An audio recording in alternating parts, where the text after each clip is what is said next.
The Z to Z Podcast.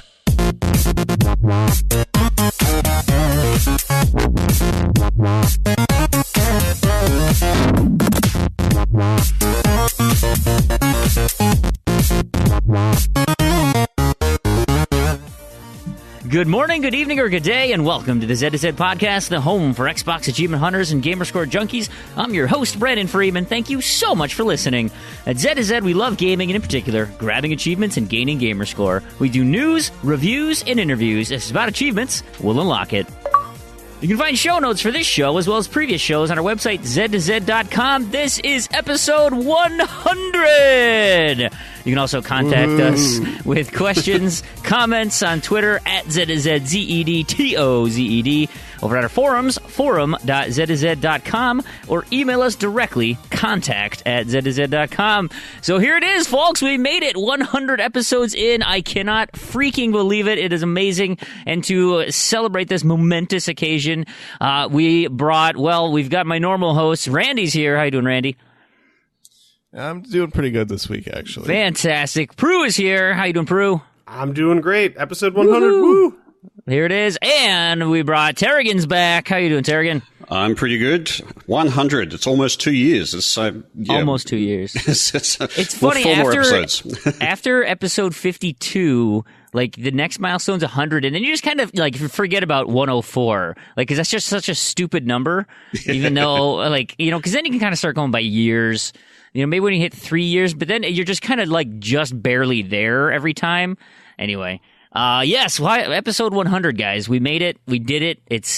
I mean, granted, if you count all like some of the weird stuff we did, we've had 100, more than 100 right now, but of official numbered episodes, this is 100. Yeah, I don't think the show's ever missed a week. So 100 episodes is literally 100 weeks consistently, isn't it? Yeah. Well, I think wasn't there a gap between episode 1 and 2? Wasn't it like 2 weeks? Yeah. Oh no, that was recording, not publishing. Yeah. Or was it? Well, did we publish a couple quickly, like in the 1 week or something? Technically, our anniversary was kind of start of the year, right? December 29th was our first launch date of episode 1. Came out on December 29th. And then I think we launched episode 2 right away because Taragan and I had recorded a few through the month of December just to kind of play around with it, see what worked, listen. And we actually had a comment by one of our listeners about just that very topic of, hey, like now that you've had 100 of these episodes, did you guys ever like go back and listen to there was Marky B. Hoy. It's episode 100. Have you ever gone back and listened to previous episodes and compared them to the newer ones? I guess you guys, have you gone back and listened to some of those back in the day? I mean, I listened to them the week of. I haven't for a long time. I listened to every single episode as I was editing them, but I haven't gone back in history for a long time. No, so yeah, maybe I should. Well, it'd be right. It'd be interesting because, there was a lot of clamor in the Discord chat this week of, Randy, you started it because you're like, hey, I wanted a pile of dead horses. Is I think how I worded it. Yeah, because everyone likes to see a massacre of dead animals. Like that makes for awesome auditory excitement. But it was funny just because, all of our listeners, right, who are in the Discord chat with us, just started naming off all the things that we as a show have just beat into the ground, like absolutely just obliterated. And it was just great, because you start reminiscing about some of these things. You're like, oh my god, you're right. We did the in space joke for 2 months. I think we beat that horse more than any other horse. Probably. Well, no, the Gra horse was pretty well bludgeoned. I don't know. I think in space outdid Gra.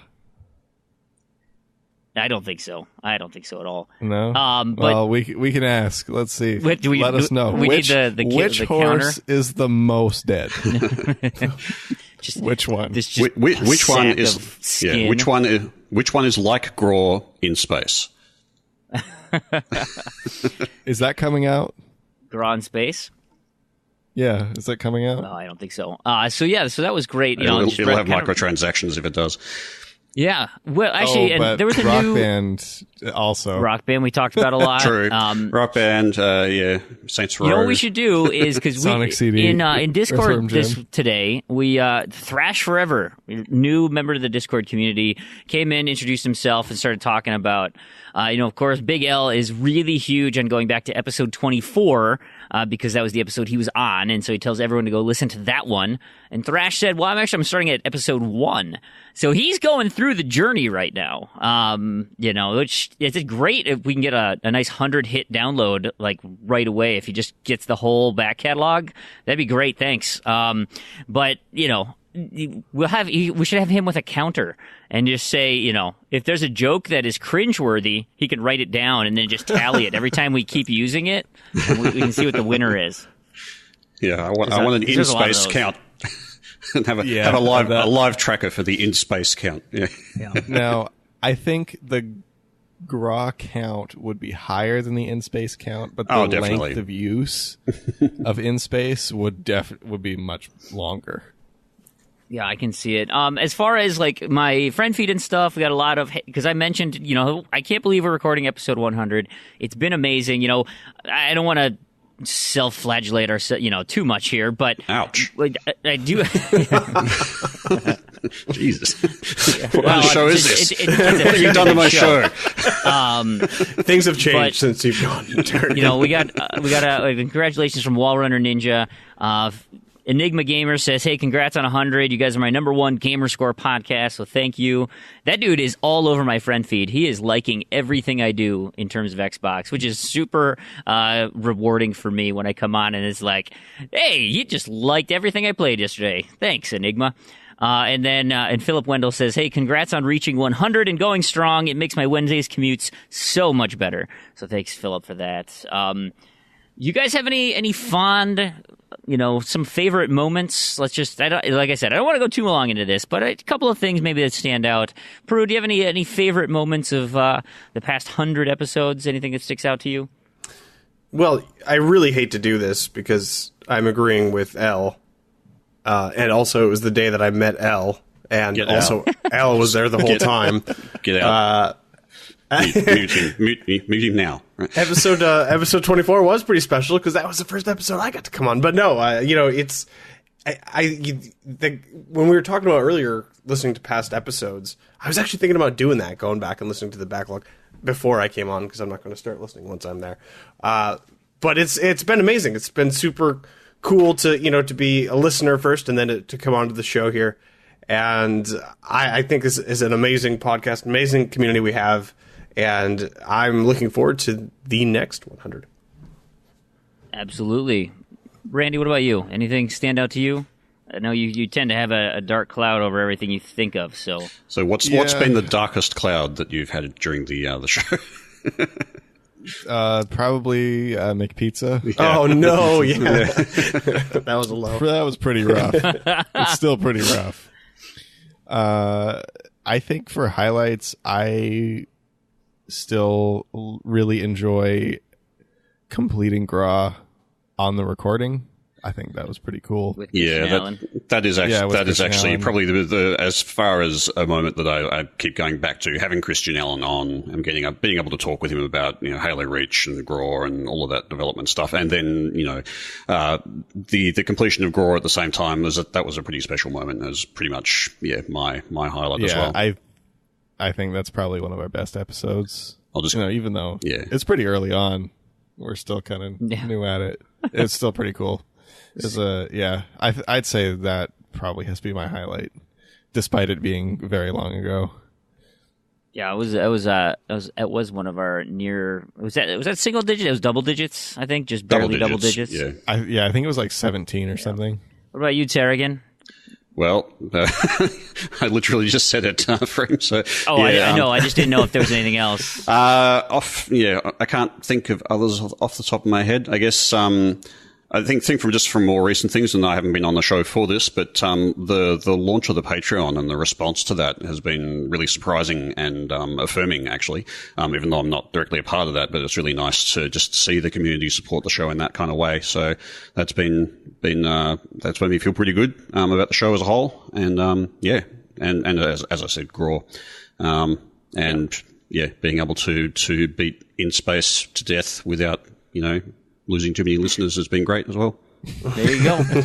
And I mean, mine's kind of a global thing since, Taragan, it was you and I, we started this thing a couple years ago, and it's been not only like super rewarding and just amazing to meet all these new people and have so much fun doing this, but it's been such an area of catharsis for me. It's helped keep me, focused on my gaming as a hobby and given me a more positive outlet than, just hiding downstairs in the dark and not talking to anybody. But it's also like, granted, it has done a negative effect about shrinking my sleeping time to about 4 hours a night. I was about to say that. So it's kind of a double-edged sword here, but like you said, the outreach from the community, the amount of support that we get from every one of our listeners, all of you people who, talk to us every day in Discord or meet up in boosting sessions or chat on Xbox, like you guys are just amazing. And it's been a really fun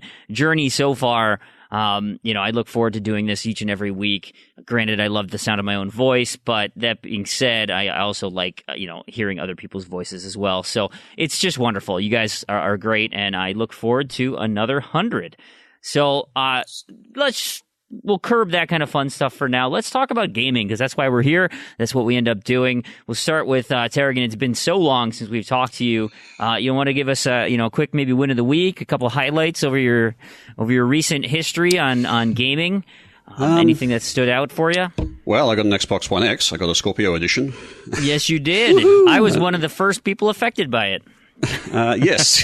Sorry about that. I logged you out accidentally. So that's been good, although I haven't really been able to take advantage of it, mostly because I don't have, where I'm staying at the moment. And there's been a bunch of history going on with my life that I won't go into right now. But, I'm basically not at my normal home, and I'm moving out into another place. And as such, I'm kind of in between.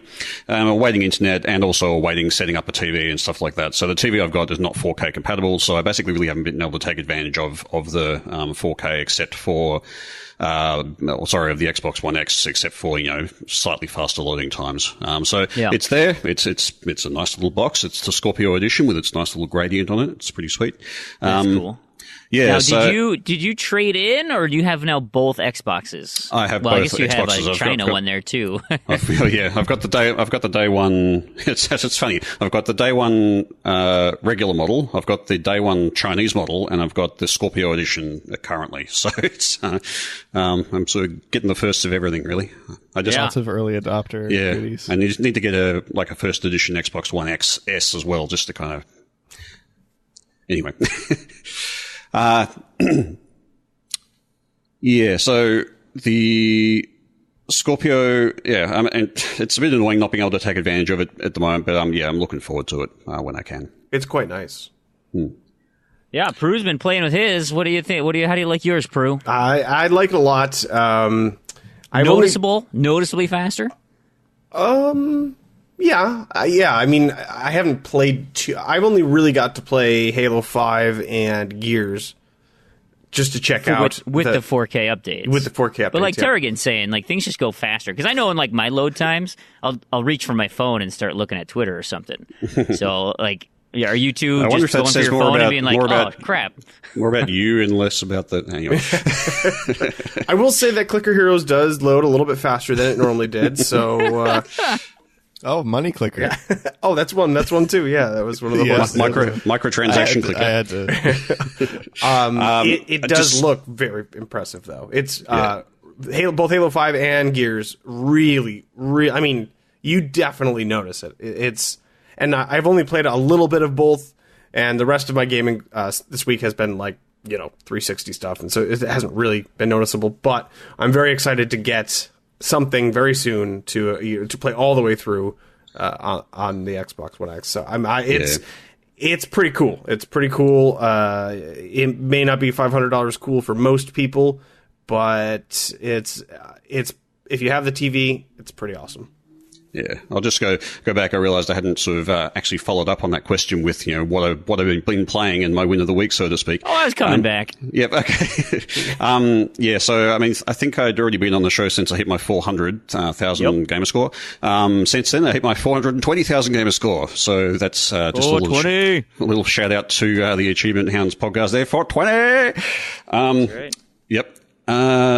As for what I've been playing, besides Elite, which I've sort of pretty much always play in the background generally. And funny thing about Elite, actually, it's just got a 4K patch, and you can even play it in 1080p with the 4K textures, and it's meant to improve the quality and whatnot. Except that they released the patch for it, and the patch didn't work. So the quality, turning on the quality button on the settings actually didn't do anything. Just literally didn't work. So it's just like, yeah, okay, it looks great, but it looks pretty much the same great that it was before. So, so that was funny. They released a patch, I think yesterday to fix that. So yeah, I haven't actually checked it out since then. But I think what's been kind of good in my gaming life in the last couple of weeks anyway has been my random to-do list for November has actually been a good list. And I've been having a lot of fun just playing through some of those games.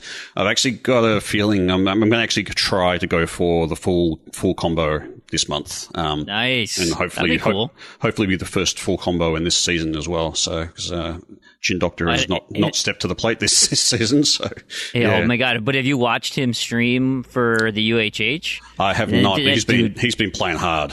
Holy crap, man! That dude's nuts. Like he almost killed himself this week. Yeah.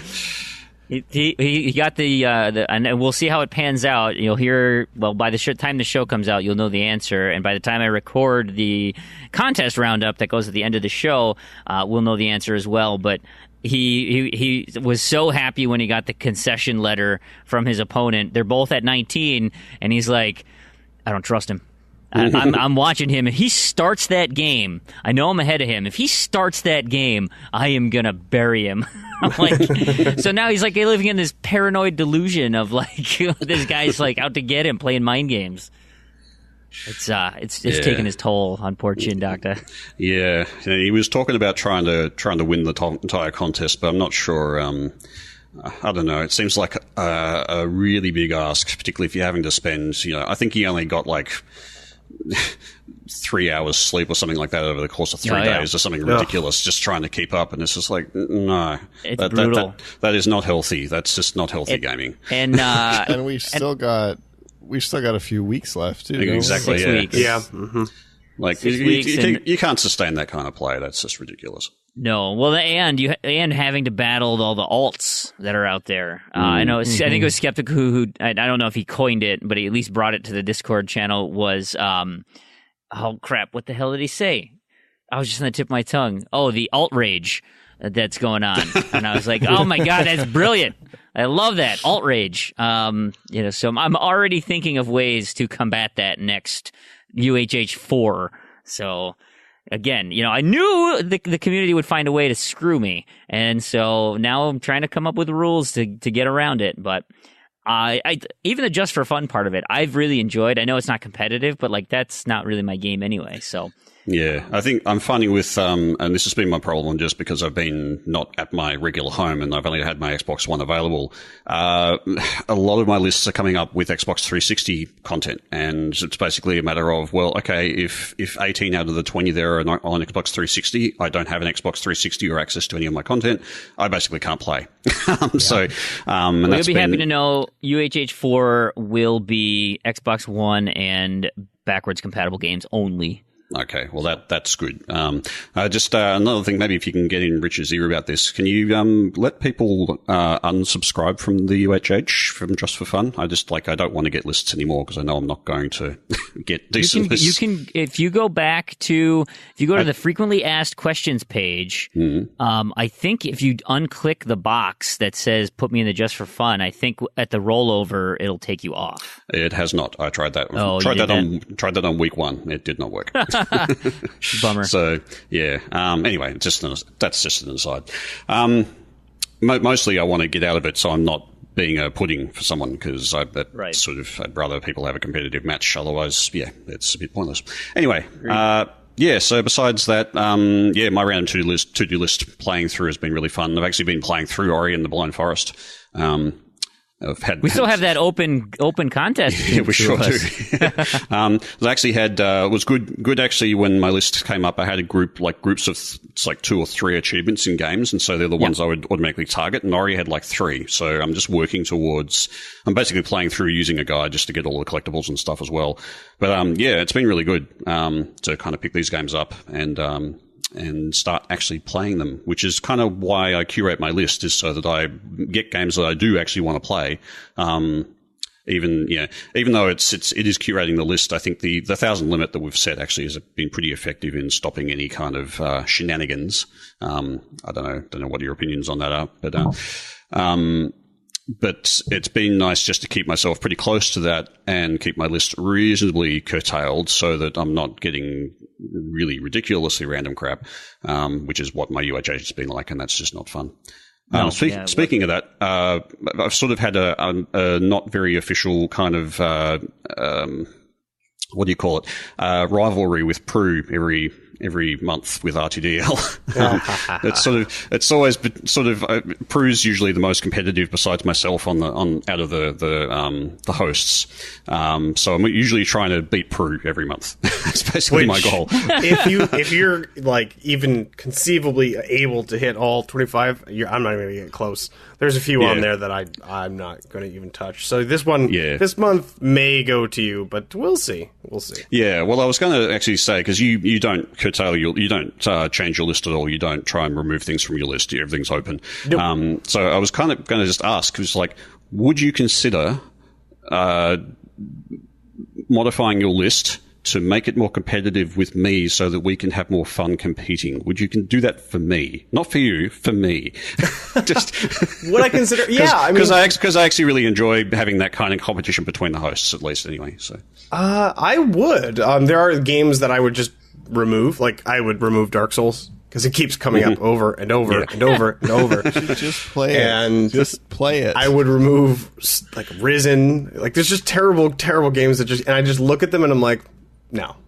I'm just not going to do it. But the thing is, there's no point having them come up in your list. If you know you're not going to do them ever, then just remove them. There's no point. It just makes your list not fun, and it's a bit of a waste of time. Then that's totally the point of removing things from your list. If you know there's things like I'm probably never actually really going to get around to playing Toro. I mean, it's just probably never going to happen. So I'm not going to have that on my list. I don't want to do like 100 bullfights. It's just not there. So.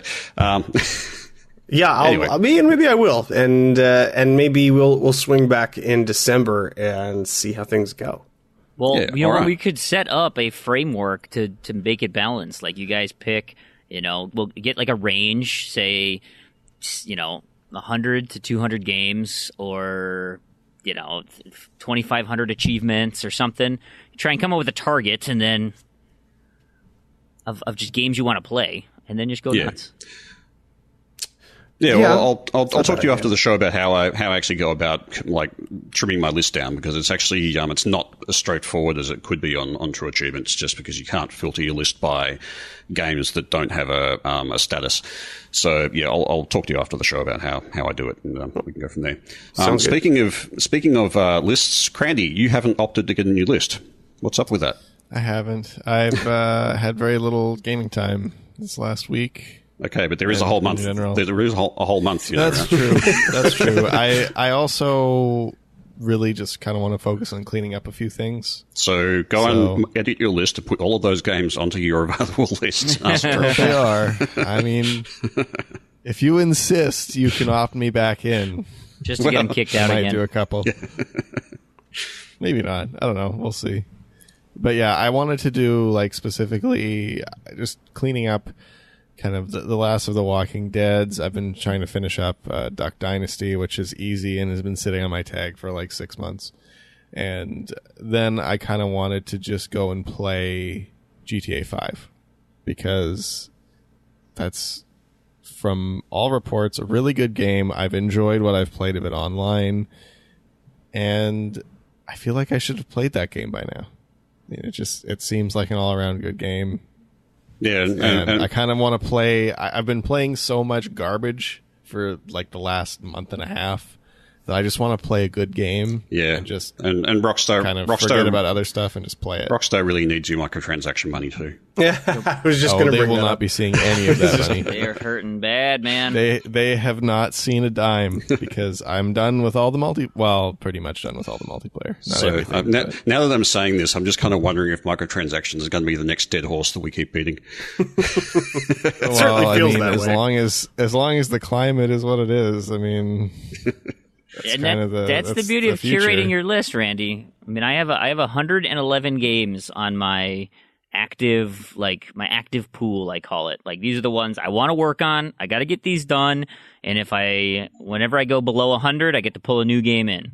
And I mean, my entire pool of available games is like 85 or something. Because there are like 3 or 4 games that I've removed just for various reasons, like games like Skate, where I'm going to have to pop things offline. There's just a couple I didn't want popping up, like Tony Hawk Shred or whatever. Oh, jeez. The stupid one with the skateboard. The skateboard is in Canada. I don't have it here. And just a couple other ones like that. But yeah, all of my games on my tag, other than those few, are available to be picked from. Yeah. Do it how you want to do it, but I'm glad Taragan's come around to it, because like, this is how I did my list, and it's made the RTDL so much more fun. Like, my random to-do list is so much more inviting, and I love it on like Monday mornings when I get to see my new UHH, and I'm like, okay, Walking Dead is on my random to-do list and my UHH, and I got, XCOM on there, and I've got this. It's like, I know what I'm playing this week. It's going to be great. Crossovers are great. Crossovers between UHH and random to-do list are amazing. Yeah, they're super fun. So anyway, what about you, Randy? What have you been up to this last week? Any wins? Anything fun to talk about? Oh, I've got wins that are not gaming related, because I didn't turn my Xbox on. I turned it on Thursday night, 5 minutes before I had to leave for dinner. I did not play any games. How do you not have any dailies going on? I feel like that's just... I mean, I turn my Xbox every day because of dailies. You're not in any of those games? Because I don't know, and I don't have time. You haven't checked on your Clicker Heroes? No. The few games, like, I think the only game recently that I've had anything daily in is... Killer Instinct. Oh, yeah. And that was finished long ago. But no, I don't do any dailies. I really don't play many of those free to play games, just because they take forever and I don't really enjoy them. But no, I just don't have time, like, between, coming home, cooking meals, doing dishes, editing the podcast, other errands that need to be run. Yeah, I just haven't had time this week. So yeah, turned it on for about 5 minutes on Thursday. Today I played like an hour of Duck Dynasty. Which sounds awesome. I mean, it's almost enjoyable as the first time I played it. Did that? Oh, you don't have an terrible. X. You don't have an X yet. I'm wondering if that's going to get a 4K beard textures. You have to assume it would. So it'll be updated to like a Xbox 360 quality game, because it looks like a PS2 game right now. Yeah, it's, of course, as bad as you imagine it being. It's Duck Dynasty. I love it. So I've still got to I've got to shoot some more ducks in the blinds. Which is Duck Dynasty, and it's got shooting ducks in it? No. Yeah, I know. Who'd have thought? Wait, you don't play as a duck in that game? And varmints. You got to shoot some varmints too. Varmints, what a good word. So yeah, I've been working on that. I finished. Wouldn't it be great if Duck, I finished up? Wouldn't it be great if Duck Dynasty was actually a game set in feudal Japan, but you play as anthropomorphic ducks, setting up a dynasty in feudal Japan? I mean, that would be like one of those hack and slashes. Those, yeah, so like, it's the Duck Dynasty Shogun Warriors. Yeah. And instead of swords, you smack your beaks into each other. Or you flail like your swords. wings around. I like it. Yeah. Or if it was like the old 80s TV show Dynasty, but with ducks instead of human people. Who killed J.R. Duck? Quack, quack, quack, quack, quack. See, I think we've got a shovelware empire production in our hands. Randy, I'm really curious because you had mentioned you want to start playing GTA 5 or a good game. I'm really curious about what your demeanor is going to be like when you're not playing a game ironically, and like how is that going to? Are you going to get like heartburn because it's going to be such a rich experience? I'm not actually sure it is possible for Crandy to play a game not ironically. Is that even getting harder these days? I mean, there are games I still like, but it's kind of an ironic like. Yeah. No. I don't know. We'll see. Continue on. We'll see. I don't think it's going to change much because I'm still, my outlook is still rainy most of the time. Yeah, so they have drugs for that, I played Duck Dynasty on the weekend. I played Duck Dynasty today. I finished Jetpack Refueled last weekend. You were having so much fun with that. Yeah, I thought that was high on your list of all-time great games. Well designed. It's not. It got worse at the end too. Well, there was a little patch. Like there were like 8 levels that were fine again, and then it got stupid. Like the last 4 were just dumb. It took me like 3-4 tries to get through. Because it's that same thing where you get to the point where there's just a whole screen of enemies that spawn. There's nothing you can do about it because your laser can't shoot up or down. And you just die. Anything touches you, you just die. You gotta start over. Get good, son. Whole batch again. It's frustrating. So go for the achievement to get through the entire game on one life.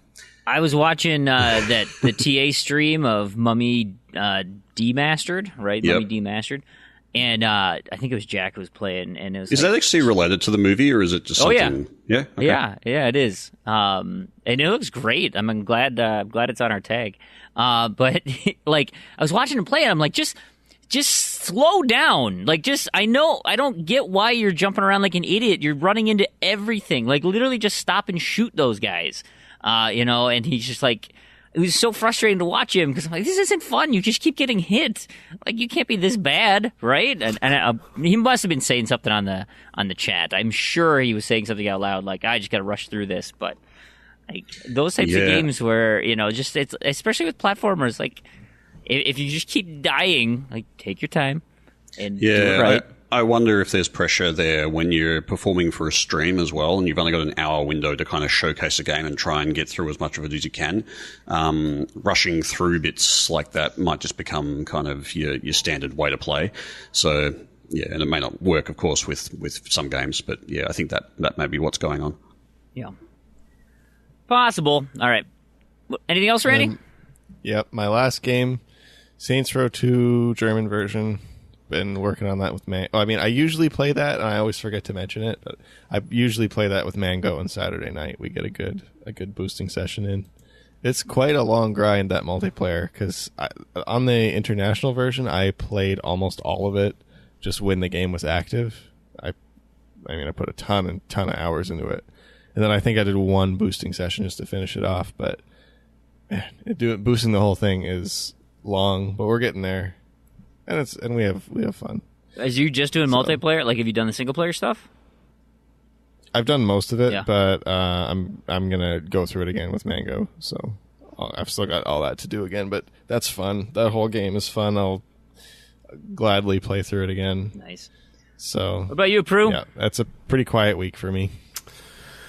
So my big stuff for the week has been Halo stuff and still Telltale stuff. I'm pushing through lots and lots of stacks. So does it start getting really tedious? Like I was finding it starting to get really tedious. Even after a gap with, say, The Wolf Among Us, and that was probably one of my favorite of the series of the sets. Even just replaying it once a year after I'd already played it once through was just starting to get pretty tedious because you know all the story beats. So yeah, it's funny you mentioned that because I played through The Wolf Among Us on Windows like probably 2 or 3 weeks ago, and I just started the 360 version. And oh man, yeah. So when I play the 360 versions, because I usually play the one version first and then move to PC and then to 360. By the time I get to the 360 version, I literally I play it on mute on Crewmate's TV when he's not home, while I'm playing games on my Xbox. So like it's literally just every time I look over, it's like it's either I'm just standing there in a corner or I'm dead already, and I'll just reload the thing and make sure I live, and then just let it go. And it's super tedious once you've played through the game. What I recommend, if you can manage it, particularly if you're already going to know you're playing the stacks, just set them up at the same time and play them all at the same time. It's I played through Michonne like that, and I know Crandy's been working through a bunch of those at the same time. It's just so much easier. Yeah, and I will confirm from my kind of earlier suspicion. I know when I was talking about this before, thinking that I will get the most enjoyment out of these games by mostly paying, like 90% paying attention to one of them, and then having the other two going along with it, where maybe that one isn't quite as immersive as it would be if I was only focusing on that, but I'm still going to enjoy that overall experience more than having to redo the whole story again with two of them. Like, I'd rather just do all three at once and just get it done. Yeah, I highly recommend sit through the whole thing. I highly recommend doing it all at the same time.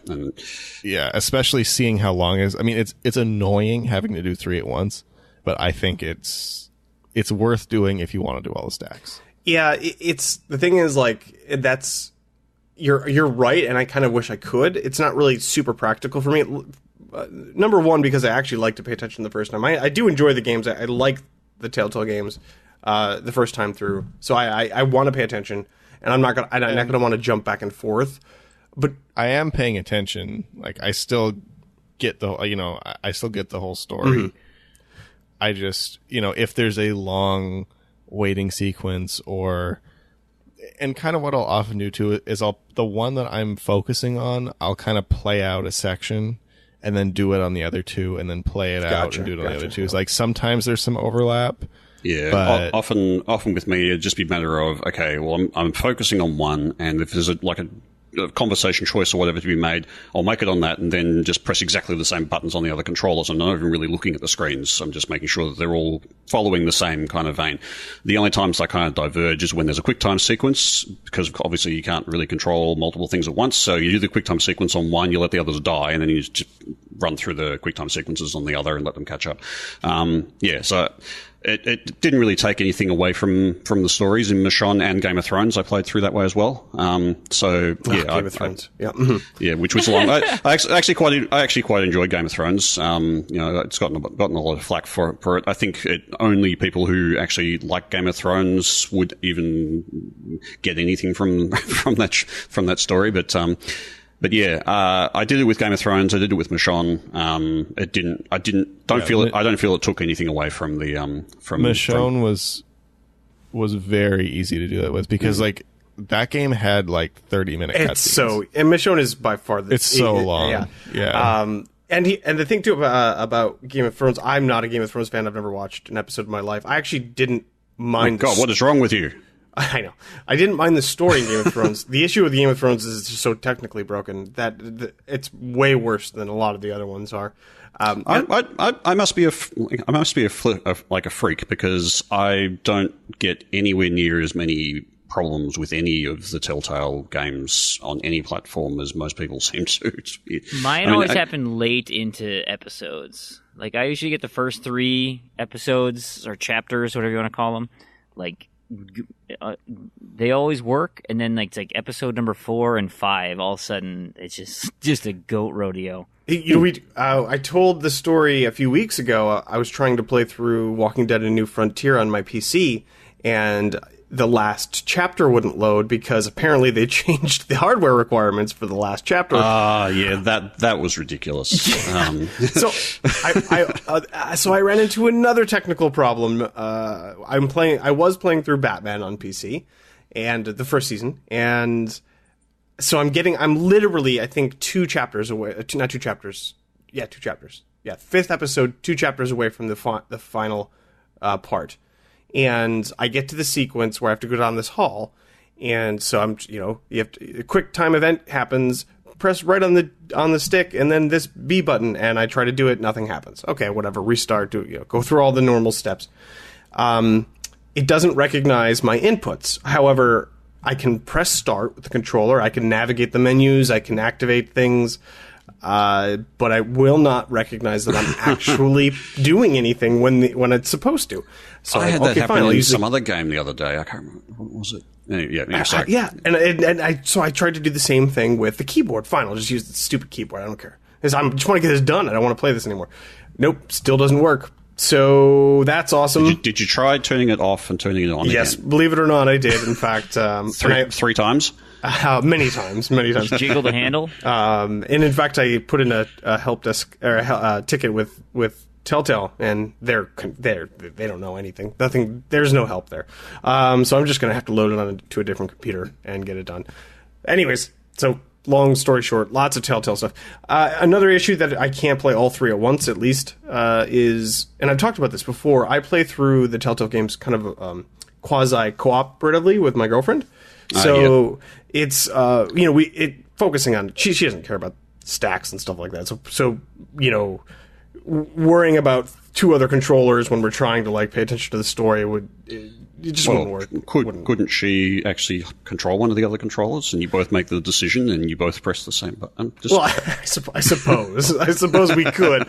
There wouldn't really be much benefit for her in that situation. So I'll just for the first one. Benefit for you. Anyway, I suppose. Lots of Telltale stuff. We've been actually working through Guardians of the Galaxy. We played through the first chapter when it first came out, and then kind of drop it. And I tend to forget that they keep coming out over time. So we've been working through that game, which is fun. I like it. It's pretty interesting. And then, of course, working on Halo stuff. So I got through Halo 4 on Legendary, which was the last thing I needed to do to get that game done. And that's pretty good. You were in the party, Fream, when I actually... Yeah, but I don't remember you cheering. I was on mute because I was swearing a lot. I heard that too. I heard the cussing. I rage tweeted, which is something I do when I get really mad at video games. I'll tweet the developers and tell them how stupid I think their terrible, awful games are. And That'll show them. How's that working out for you? Oh yeah, no, it's great. No, nobody ever cares or listens, but it was fine. Legendary on solo, no problems until the very end. That last encounter was so stupid, and I had to replay it for about 2 hours, which isn't too bad in the large scheme of things, but it's way more Halo 4 than I want to play.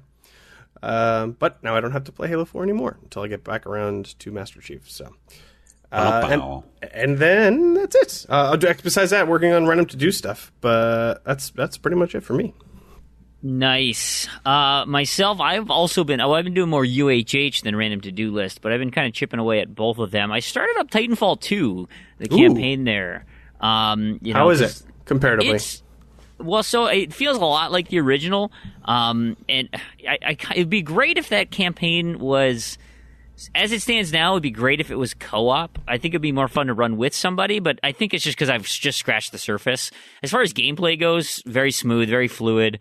The emergent story that's coming out of it so far is at least, it's intriguing. The hooks are set, so that's got me going for it. That first level there where you do the gauntlet and try and beat that high score, I am not good at that. I feel like that's going to break me when I try to do that 36-second run or whatever you need for the master achievement. I managed to get the student one where you have to beat the one guy's time, but I think that's only less than 56 seconds or something. But man, not getting that master. I got to practice a little bit more for that one. One game I know we've talked about on the show before, and that is just an achievement flood, man. You just get showered with achievements, is Turn On. That little Spark, essentially it's a platforming game. Super simple. It's actually pretty fun. I mean, I enjoy it. It's a pretty fun game, except for the sequences where you're on the Those wires fast ones. and you're going straight forward. That's probably the only bit I didn't really enjoy that much on that game. But yeah, it's a good little game though. I agree. Like, it felt like when I first got onto it, I was like, well, I don't get what's going on here. And then I started messing around with the controls, and I'm like, oh, okay, it's kind of like Rock Band, only you're going horizontally. It's like, okay, I could see how this would work. And then it just kept going fast, and you just get really frustrated about missing things, or like they set up some really cheap hits. You're like, well, that's just kind of weak. And actually, getting through them isn't really the problem. You have to go back on them and get a certain score in order to get some of the achievements, and right. And that was the probably the worst part of that game. But the rest of the game was actually quite fun. It's just kind of almost like a little sort of puzzly kind of thing, working out where you need to go on the various electric wires and so forth. Honestly, it feels like if you went to a restaurant and you got the kids menu and you had to figure out the maze on the back, where it's like, you might hit 2 or 3 dead ends, but really you're just going to get it done, and it'll be satisfying when you're finished. But the fact that I played for maybe an hour and a half, and I got like 30 achievements. I mean, they just pour on you.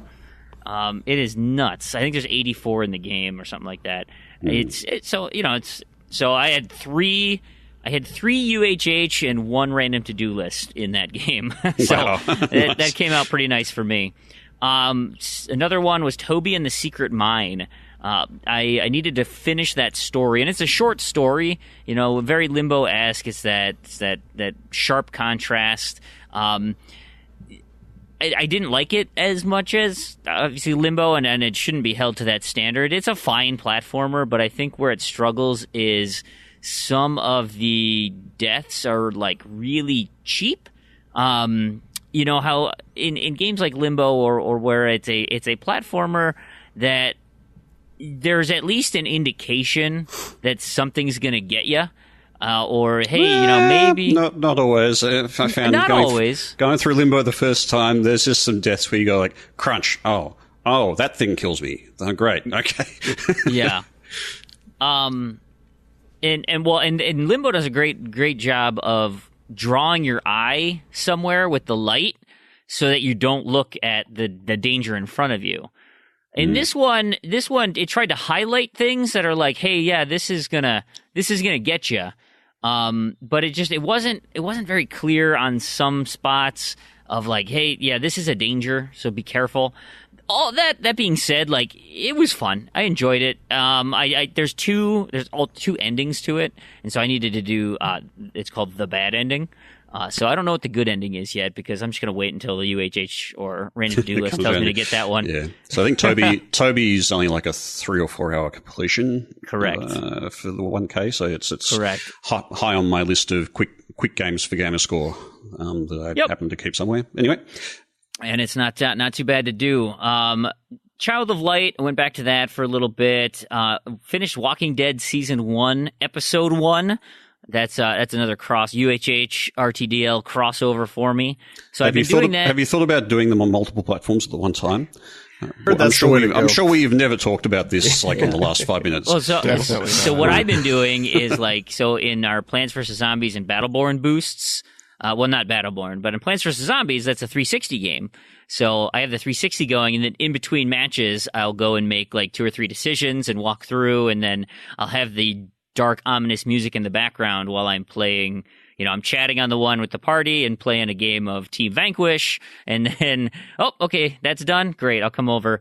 The problem is, and it wasn't necessarily a problem because once I started getting closer, people were excited about it, but you can't hear achievements pop if you switch over, because I have to, it's on the same TV. I have a manual switch I have to do.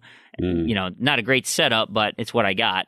And so I would manually switch over. And so I'm only hearing audio on the one. And so I don't know if anything's popping on the 360. And so people are like, oh yeah, I got my Team Vanquish, my TVM veteran, great, 25 wins. I'm like, oh crap, I don't even know. I have to like check my achievement tracker on the 360 to make sure. I'm like, are we just playing this for no reason? Turns out I was the last one to get it. It was the last game we were like, okay, one more. It's just after midnight. Let's just finish one more match. And that happened to be my 25th win. Kabloop. So I was like, nice. Hooray! That's not my win of the week though. My win of the week actually was we beat Garden Ops on crazy difficulty. We had a nice little match with Mattism, Saucy, and Toad. The four of us took down Crazy Ops on the 360, and that totally does stack, which is nice. So you just have to do it once. Did you have any difficulty with that? Competent. We had a couple of moments where it got a little hairy.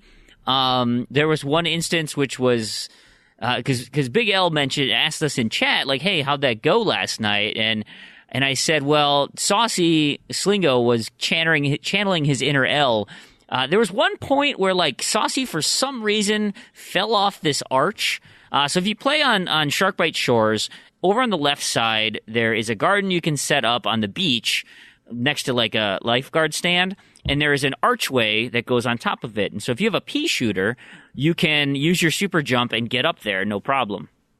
Which is great because then rank and file zombies can't get there. So you just set up your defenses; they'll take care of those, and you can lob chili bombs down at your garden, keep that taken care of. So really, the only thing you have to worry about are the soldiers and the scientists. Those are the only ones that can get up there. So all in all, it was pretty easy to manage the bad guys until you get to super waves. The super waves, the boss waves, they happen on wave 4 and 9 or 5 and 9, whatever it is. Like, there's two instances where a super wave comes. They spin the roulette wheel.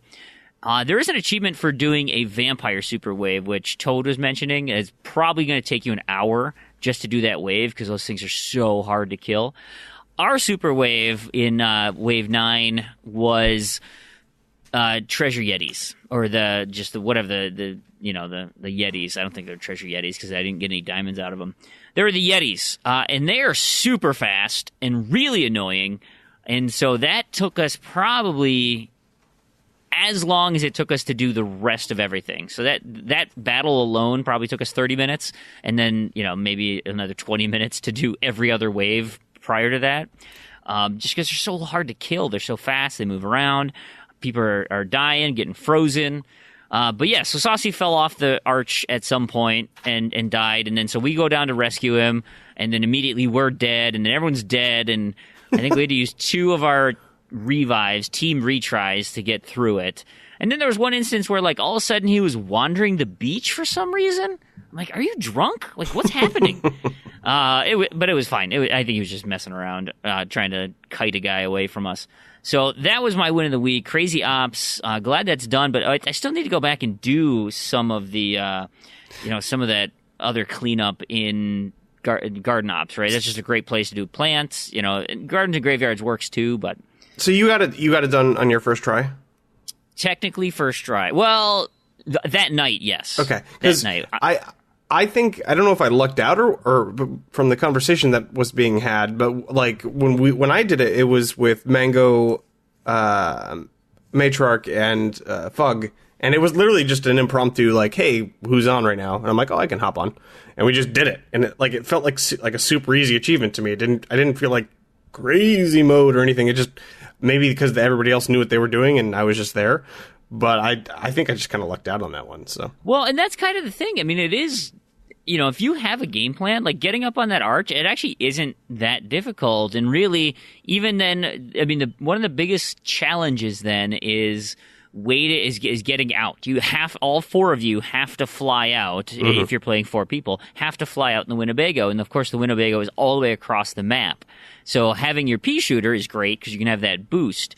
And Toad mentioned, he's like, hey, this is the best chance is you wait until the clock, there's a countdown timer until he lands. You wait until it's at 55 seconds, and then you hit your boost and just chuck it across the way. And by the time all the bad guys show up, you really only have to defend that spot for roughly 8 to 10 seconds. And by that point, and I mean, immediately is like the second it hit 0, we were up in the Winnebago taken off, and it was perfect. Yeah. But we had our retries ready to go for that as well as a fail safe, as a backup in case someone got missiled or pot shotted or something.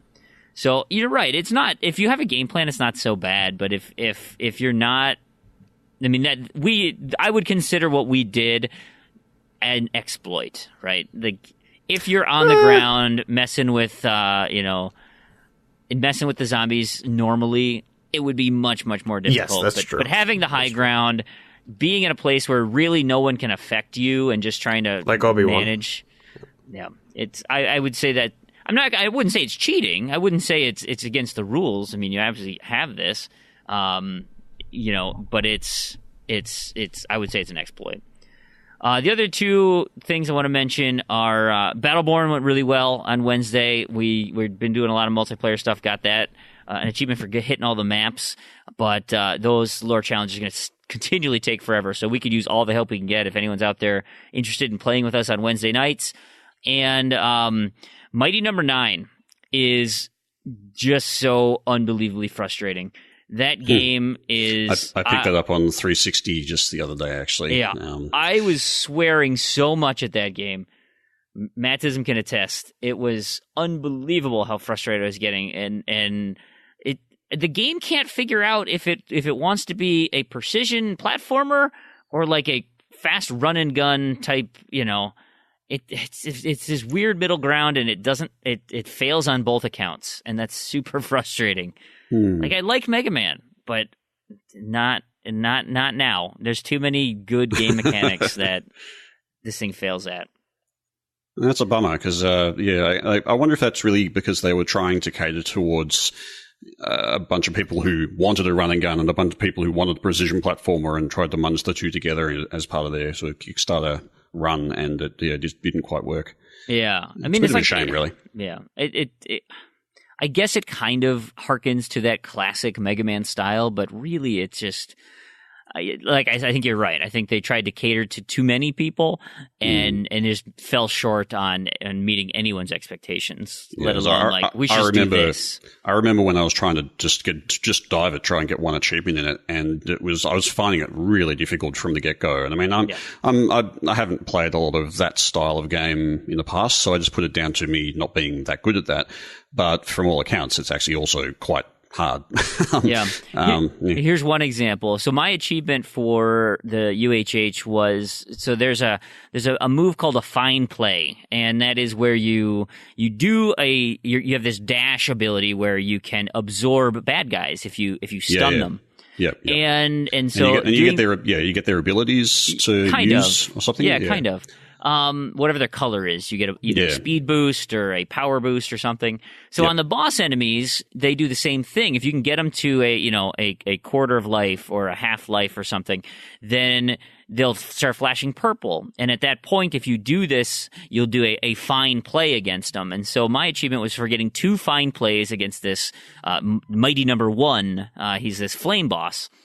Yep. And his moves are pretty well telegraphed. He'll you have to listen because he'll tell you what his move is going to be before he does it. So if he's like, "Here I come," he's charging straight across, or "Watch this," he'll charge straight across, and when he meets you, he blows up, or "Come and get you" or something. That's where he does a jump, and you got to go underneath him. And so, okay, fine. First time, struggled. I got killed right away. Second time, I know what to listen for. I got the cues, and I was able to do that. So I did the first fine play, got that out of the way. I hit the 50% mark, and I'm like, okay, he's changing his phases, fine, whatever. So he did the same thing, I'm coming to get you or whatever, and I went under him to dodge, and I must have clipped him. So instead of just taking damage like I normally would, he bear hugged me and auto killed me. And I'm like, what? I had full life. Are you kidding me? What is this mechanic? You had never done this before, and it's just brutal. I had to restart that level because you only get 3 guys, and if you fail your 3 guys, you got to start at the beginning. So I played that level about 7 times. So that's 21 lives, and it was 1 a.m., 1:30 in the morning because I was like, I just want to get this achievement. Here's the beauty of it. You don't actually have to beat the boss to get the achievement. I still haven't beat him. If you do both fine plays, it unlocked right during mid-match. I was like, oh, cool. There it is. I'm pretty sure that's the one I was actually going for when I was trying to dive the game, and that's not the one you want to go for when you want to dive the game. No. Yeah. The final game I want to mention, because this section has already gone ridiculously long, is Arrow. The rhythm game. I had mentioned how much I struggle at that game with not so much the tracking, because like the tracking reminds me of Crimson Dragon, right? Where you just move the cursor, highlight things, and pull the trigger. I'm okay at that. It's those rail sections, man. Maybe I have to turn the sensitivity down. I cannot maintain precision control on my left thumbstick. Well, how are you doing the actual rolls? Because are you trying to just go straight up and down, or are you rolling around the outside of the joystick area? Rolling the outside. Yeah, okay. I tend to jerk the thumbstick too much. Like I don't have fine. Granted, I did break my thumb at one point, and so maybe that I just don't have as much control over that motion as well, at least from a precision standpoint. But I would notice I'd overshoot constantly. And I don't know. That part of the rhythm piece just really killed me. Like I would get all of the bad guys. I'd get perfect hits. I'd find all the secrets, and then they'd be like accuracy 60%. I'm like, God, it's just so bad. But my achievements for those were to beat the two bosses that were in that. The big old spider boss, and there's like the worm boss was just completing the level. I still those haven't beaten great. that. Yeah, they're great. I still haven't beat the worm boss, believe it or not. I haven't killed the worm either. I have not killed the worm either. Managed to get the other. I think I killed the worm once. Yeah, I got the other two. It was really tough. I think I got the other two first time or second time at least, but the worm is still, never. Yeah, and he's like the first one you hit as well. And it's like the worm is. Yep. Yeah. But yeah, they're really great. I'll just plug my. I've got a Spotify list as well with all of the Arrow songs actually on it. If anybody's interested in that, hit me up. Well, that's cool. Actually, I learned that my car, I can sync it to Bluetooth to my phone and play Spotify through it. Mm-hmm. And so I was like, oh, cool. Well, I had the kids in the car, so I can't listen to podcasts when I have the kids in the car, because it turns out a lot of the podcasts I listen to, there's copious amounts of swearing. So you should try Z to Z. They're pretty good with that. Yeah, they're clean, nice and clean, except about a few minutes ago where except today, apparently. Where there might have been a bleep. But so I was like, I got to find a playlist, and I was like, I haven't curated my punk playlist yet to make sure that that's clean. Like, you know what's clean though? And I pulled up the Life is Strange soundtrack. And I just started playing that through Spot, and I was like, this is great. That's good. Yeah. I'm just, it was just fun to re-listen to that music again. And then, remembering some of it was kind of foggy on the moments in there, but I was like, oh yeah, this is like the intro to episode 2, or this is the moment at the end, where, you're playing out the story, whatever your option was you picked. Like, I was, and it really brought that whole story back to me. It was fun. Speaking of Life is Strange, has anybody played Before the Storm? Before the Storm? No. I'm about halfway through the first episode of Before the Storm. Okay. So if I finished the first episode, just because of where I am, I can't. The second episode's like 4.5 gig to download, so I haven't gone and done that yet. So, but I just wondered what ballpark thoughts on the first episode, or what you've played of it so far. It's good. It's obviously very different feel. It's just much more angsty teen drama than supernatural crazy nonsense that's going on, but it's good. I'm actually liking it much better than I thought I was going to. When I heard it was going to be a prequel, I was worried that I kind of don't care that much, but the characters are compelling, and now I'm very interested to see what's going to happen. Sorry, Taragan, do you need a knowledge of Life is Strange to enjoy Beyond the Storm? Before the Storm?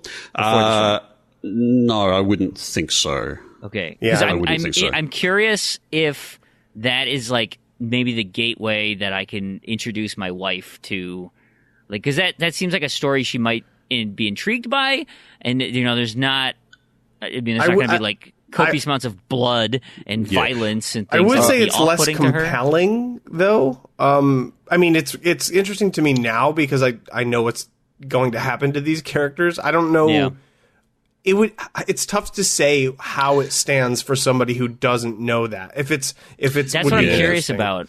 I would think if you're someone who's not a regular gamer, the fact that it doesn't have the time warping stuff from the regular Life is Strange, that mechanic, the fact that it actually doesn't have that would probably make it more palatable to someone who's not a general gamer, because it is actually a much more narrative driven thing. It's got the talkback sections, like all the what are they called? But they're sort of they happen, and you can't go back on them, and you can't sort of replay them through. You just basically play it out, and that's what happened.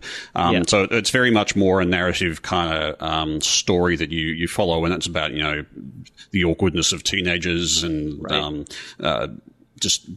I won't go into spoilers on what the story is really about, but it's and that's kind of why I'm thinking it, because I think it'd be more approachable, and it's only 3 episodes, right? So it's a little bit more, not as much of a time commitment, and you don't have there's not a ton of gameplay per se that you'd have to follow. I think it would actually be a pretty gentle introduction to that sort of style. That's what I'm hoping, and then they'd be like, "Hey, here's the next game," and then introduce you to that. The end of episode 1 does suggest that there might be some supernaturally weirdy stuff going on. I won't go into it too much, but it does. So I'm interested to see where episode 2 goes. I haven't had a chance to look at it yet, unfortunately. Anyway, just that was an aside. Sorry about that. Sure, yeah, absolutely. So, that pretty much wraps up what we've been playing. How about what the rest of our crew has been playing with a little Review Z action? So let's kick it over to those guys and hear what they've been up to. Z to Z Podcast presents Review Z. All right, so right now on Review Z, you're back with Damien, Spazpole, and Warren. Planting 42. Hey, Planting. Hey. We still going to do some hot takes on the G-Task 2018 coming up? Oh, yeah. Let's do that today, man. Oh, we should. We'll have enough time because we're reviewing Doodle God Ultimate Edition. Dun dun. With fatalities. Actually, I think there might be a fatality. I don't know. All right, so this was published and developed by Joybits. Sorry. This was released way back when, in January 27th of 2017, and has an Xbox Live overpriced amount of $9.99. Seriously.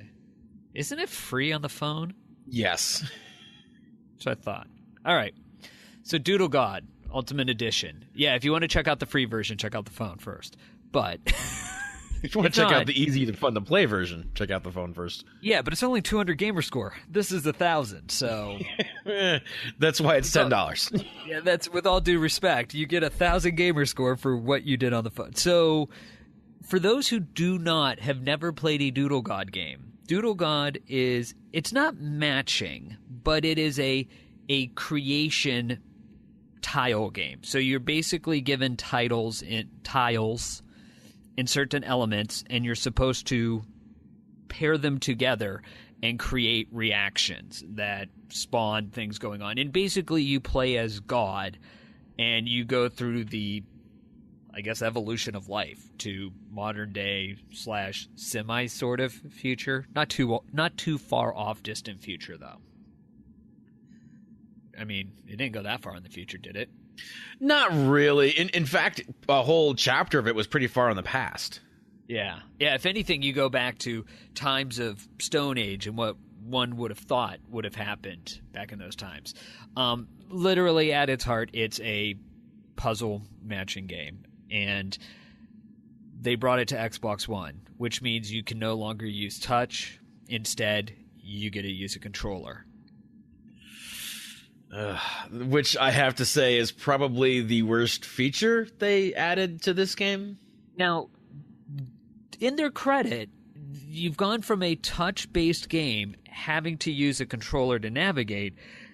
They did a decent job considering you've gone back in the utilitarian way of moving around the menus and all of that. I mean, the thing with touch, I mean, if you have 16 items up, it's just very easy to touch and drag with your finger. That's at the core, that's how this game was played, and that's what made it fine on the phone. And kind of fun, you know, it was neat making reactions. But using a controller, and especially if you're going to the completion of doing all reactions revealed, which means you're going to be doing, dare I say, thousands? I think you're close to at least 1,000, yeah. Especially if you miss one. Oh, yeah. Which I've done. Yeah, same here. So, the game, I mean, from a casual click game, it's fine, but when you really had a game that was made for the phone, and then you're bringing it to Xbox One to be in a controller, and then you're tacking on a $10 charge on it, I mean, credit to Randy, this is shovelware. This is the epitome to me of what shovel-wearing stuff is. I mean, had they done something other than simply port it to the console and add controls for it, then yes, I would be a little more psyched about it. But considering how this is exactly the same game that you play on the phone, albeit it takes longer because you don't have that touch feature, yeah, it's... Why? Why are you just throwing this out for $10? I think it's a cash grab. Well, okay, I guess that was a rhetorical question. But you're very right. Yes. I mean, the thing is, with the free version on the phone, it was about microtransactions, and I never spent a red cent on that game on the phone. There was no need to, pay to recharge energy. If anything, you just set your phone aside for a few hours, come back, okay, I can play for a bit. Yeah. So. It's the beauty of playing on mobile. You don't need to always have the thing in your hand because typically you're using it throughout the day while you're doing other things.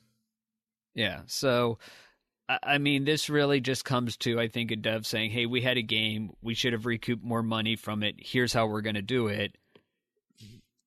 I mean, I think about it, you have 3,000, but you look at the numbers, just on TA, 3,779 tracked gamers have this game. So let's just say, generously, 3,500 people bought it for $10. That's $35,000 in fee. Now, granted, that probably doesn't cover the number of developers that made the game for at least a year's salary, but... yeah. Well, if you consider the fact that I'm sure between that and the money they've made off the microtransactions from the other versions, they're probably okay. Yeah. I mean, I don't know. It's for me, this is the disheartening downfall, in my opinion, of where Xbox One goes at times. Because when things like this come out, it really just becomes wow, are we literally now just a glorified phone version of games on a console? Like, is that why I bought an Xbox One? Why I had to move to the next gen of consoles is so I can sit here and play games where developers have just literally ported their phone app. Unfortunately, yes. Yeah, I mean, it'd be one thing if this was $2. If it was $2, $3, I could forgive it. But $10 is a lot of money, especially with some of the other games that we've played for $10, Granted. Now, if you're looking at this from like a time played perspective, I mean, if you use a guide, you're looking at maybe a 3 to 4 hours to play through, and I would not suggest playing this any other way. But if for some reason you don't, and you actually just had fun with it, making reactions on your own, you're looking at probably like a 50-hour completion between trying to puzzle out all the different things that are there. And I mean, some of those reactions are just a little odd to come up with because they're not really making an element so much as like more than half the reactions you're making are like new elements, or you're taking like fire and ice to make water or things like that. But some of the elements you're making or the reactions you're making are like a tongue-in-cheek kind of thing. You're putting fire and water together and you make alcohol because it's fire water. Sex and sex together and you get censorship. Exactly, things like that. They're just kind of like okay, so they're having a little fun with the game. That I can at least appreciate, and if you're playing through the game on your own just for the sake of making reactions, those things kind of help. You know, okay, I had fun with this one. A little chuckle, and you move on. But that's really all I hate to say it's got going for it. There's not a whole lot to kind of keep you active while you're just matching things. Yeah, and then on top of it, there's so many of the transformations or the things you're going to make are duplicate. Even after you unlock all of the different reactions, or I mean, if you unlocked all of the unique reactions, you still have to go through and get every single reaction. Like, there is 20 different ways to make alcohol. And so you have to do every single one of those reactions. And there's nothing in game tracking to let you know how many you have, where you're missing one. So if you were even following the guide and you skip one by accident because you're in that block of where everything's the same and you just go on and you get to the end and you haven't unlocked one, you could either try to figure out where you went or just start doing the list over again. Actually, you're probably better off if you've completed the game and you've recovered all of the reactions. There's someone who made a spreadsheet on one of the guides for the all reactions completed, the God of Patience achievement, that lists just the duplicate reactions. And you can save yourself a lot of time by just running through that instead. Because if you've completed the game, you have done all of the reactions at least once. And then you just got to find your dupes. Yeah. So just run through that. That's half of them out of the way. Exactly. I mean, it still sucks, don't get me wrong, but you can save yourself a good couple hours there. Yes, I've done that on the phone, and I did it on the Xbox One. Got to go through both. Oh, it was awful. But once they're done, they're nice to have done. Again, I guess the pros on this 1,000 gamer score versus 200, and if you've never played it before, I guess it's kind of cute getting these reactions and all that, but man, for the price point, if you've never played one, I would say pick up the phone one first for free before you shell out $10. Yeah, same here. You'll find just as much enjoyment because it's identical game. Just play it on the phone. Yeah. All right. Well, till our next one, guys. This is Damien. And Blanting. Have a good one. All right, thanks, guys. I appreciate that. We're going to move into news. There is a ton of stuff going on in the world of video games, and I want to start with probably the saddest story that I can possibly think of this week. No, that's not true, but it is one of them. Toe Jam and Earl, the re-release, that was a Kickstarter, wasn't it? The one that's supposed to come out? It was. It's been delayed. It's being published by Adult Swim, and it's being pushed into 2018. Well, of course, there's not much left of 2017. But, when they say pushed to 2018, that it's probably going to mean, like, summer, late. Yeah, it's going to be... It's sad, but it's... we hadn't heard anything about it for a long time. 2015 Kickstarter. Yeah, so it's not surprising. As long as it still comes out, I'm fine with it. I just want some more Toe Jam and Earl. Agreed. Actually, I got a thing in the mail, or an email for Road Redemption, that Road Rash spiritual successor, of which Road Rash is actually coming out for the Xbox before Road Redemption, the the spiritual successor. That was a Kickstarter I backed, and they're like, hey, how do you want your media? And I think they're just... because they've also sent an email saying it's going to come out in, like, July. Oh my God, jeez. Why do you need to know that I want a digital copy in Xbox One right this minute? Anyway, that's too bad, but I'm looking forward to that, I think. I'm looking forward to that in principle. We'll see what the execution is, because some of those alpha footage things were kind of grody. Yeah. Well, it's alpha footage. Yeah, right. That's not a big... That's what they are. So... we had some bad news hitting the world. We spent a ton of time talking about Telltale Games already.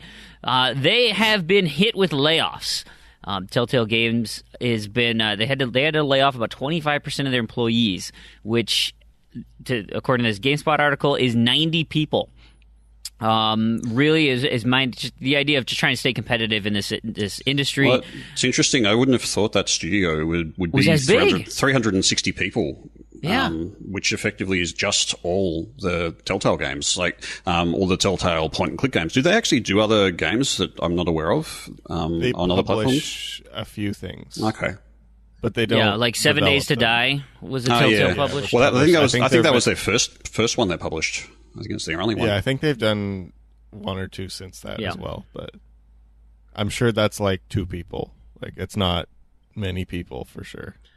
I agree, and really, I mean, it's funny because I was listening to a different podcast, and they were talking about like the Stranger Things game, right? It's a mobile game, and this was on the KFAN video game podcast, and he's like, when I hear Stranger Things and I think video game, I immediately think Telltale. Like, yeah, that would be awesome. Well, and so the other guy's like, so wait, is that what you want though? And he's like, not really. I'm kind of sick of the Telltale thing, and it's like I'm on the fence because like I'm playing through.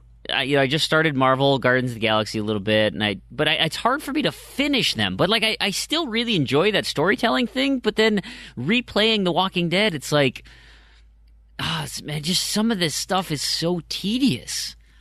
Yeah, well, I think we touched on why it was tedious. I think it's just because you're replaying through it. You've already know the story beats. Plus, also, when you first played The Walking Dead, that format felt kind of fresh. The way that they did it was kind of fresh. And I mean, you could argue that Life is Strange has come along and redone it and made it fresh again, and that's kind of a good thing. But the Telltale model and the way that they structure all their stories, it's kind of like when you first play an Artifacts Mundi game, for example. That format, it's all kind of fresh. You've got the puzzles. You go around and do these things. After you've played 5 of them, you really kind of know exactly how the game works, and you pretty much know exactly what you need to go and do and what you need to do. You don't have that feeling of discovery anymore because you understand how the game mechanics work in depth. And I think maybe that's what's driving maybe Telltale fatigue, I guess, that particular style is just sort of maybe run its course, and maybe sales are going down, and that's why they're having to drop to lose some of their people just to stay afloat. And I can't imagine it's inexpensive to get all these licenses and stuff. Well, for sure. That was going to be my thing. Is I am a Telltale fan. I do generally like the way that they produce these games. I am also totally okay with them producing less at a higher quality.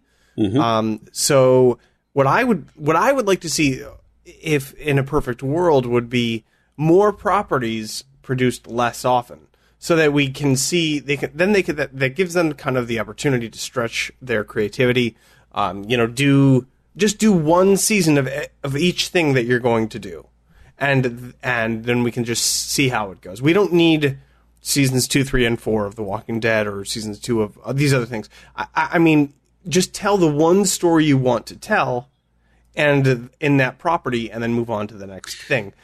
I think that would be probably for the best, and we wouldn't maybe have this super fatigue at this point of these sites of games. Yeah, I kind of wonder, given that they regularly have specials and sales and bundles, and you almost can't go a week without them doing that. I kind of wonder, from my experience, companies tend to do that when they're starting to struggle with cash flow, when they need to get an injection of funds to keep things rolling. And if they're doing it a lot, I mean, it's just seems to be the way that Telltale works. So maybe it's not the case with this company, but it does make me think that perhaps they've taken on a bit too much, and they're trying to churn through too much. And they're not keeping on top of things. And maybe this is part of the comprehensive company restructuring, which is part of the quote from the article, is basically just an acknowledgement that maybe they have bitten off more than they can chew, and that they need to kind of restructure and rethink how they actually run their business. So it may actually result in not much change as far as the output goes. There just might be a rethink on doing things more efficiently. And not bleeding cash as much, I guess. But I'm saying all of that, of course, without having any insight into what their actual business is like. I'm just basing it off, how I've seen other companies work in the past with that sort of thing. So, can we please just get some money just put into the engine, maybe? Just a little bit, just even a tiny little bit. Well, one of the articles I read didn't actually make reference to the engine, saying that it was commonly criticized. It's commonly criticized. I kind of wonder if that's again a sign of them trying to do too much with it, because they've probably written that engine and then ported it for various different platforms, and probably beyond Xbox and 360 and Xbox One. They'd have it on. I don't know if they can you buy these games on mobile? I think you can. Yes. So they probably use the same base engine. They're probably limited because it's I would say it's probably their own engine. They're probably a bit limited because they've got that single engine, and they've got to make sure it works whenever they make a change to it. They've got to make sure it works on every single platform. I've heard that's the issue. Yeah, so it's going to be a pretty difficult thing to with their own bespoke engine to make it. Yeah, it's just it'll be a difficult thing. I can understand why they haven't, or why it's been so difficult for them to do that. Just from a technical point of view, maybe I'm not really sure what the answer is for them there. But yeah, it's I'm curious, just time. Would it behoove them to say, we're working on improving, like, we have a team that's dedicated on improving it? Because it'd be great to say, like, oh, awesome, like, you're trying to fix it, but then you're also admitting, like, we know we're really struggling on our current engine because we're spread so thin with it. Well, yeah, I would say almost certainly they have a team dedicated to the engine. They would always be working on the engine. The problem is that they've got so many platforms to support with that engine that it makes it difficult to keep up. Yeah, I don't know. It'd probably be worth somebody reaching out to Telltale, actually asking those specific questions, because it'd be pretty interesting to see what the answers are. But the real issue here is that they did have a team working on the engine. They just got laid off. So all 90 people came from the. That was the engine team. Yeah, the engine team. I kid. I do think, though, looking at it, kind of like because I don't play a ton of Telltale games, but it kind of. Through its life cycle of popularity and the way that they really put out a lot of games in a very short period of time, it kind of sounds like Rock Band itis, or flooding the market. Itis. Yeah, it's kind of that 5-year boom.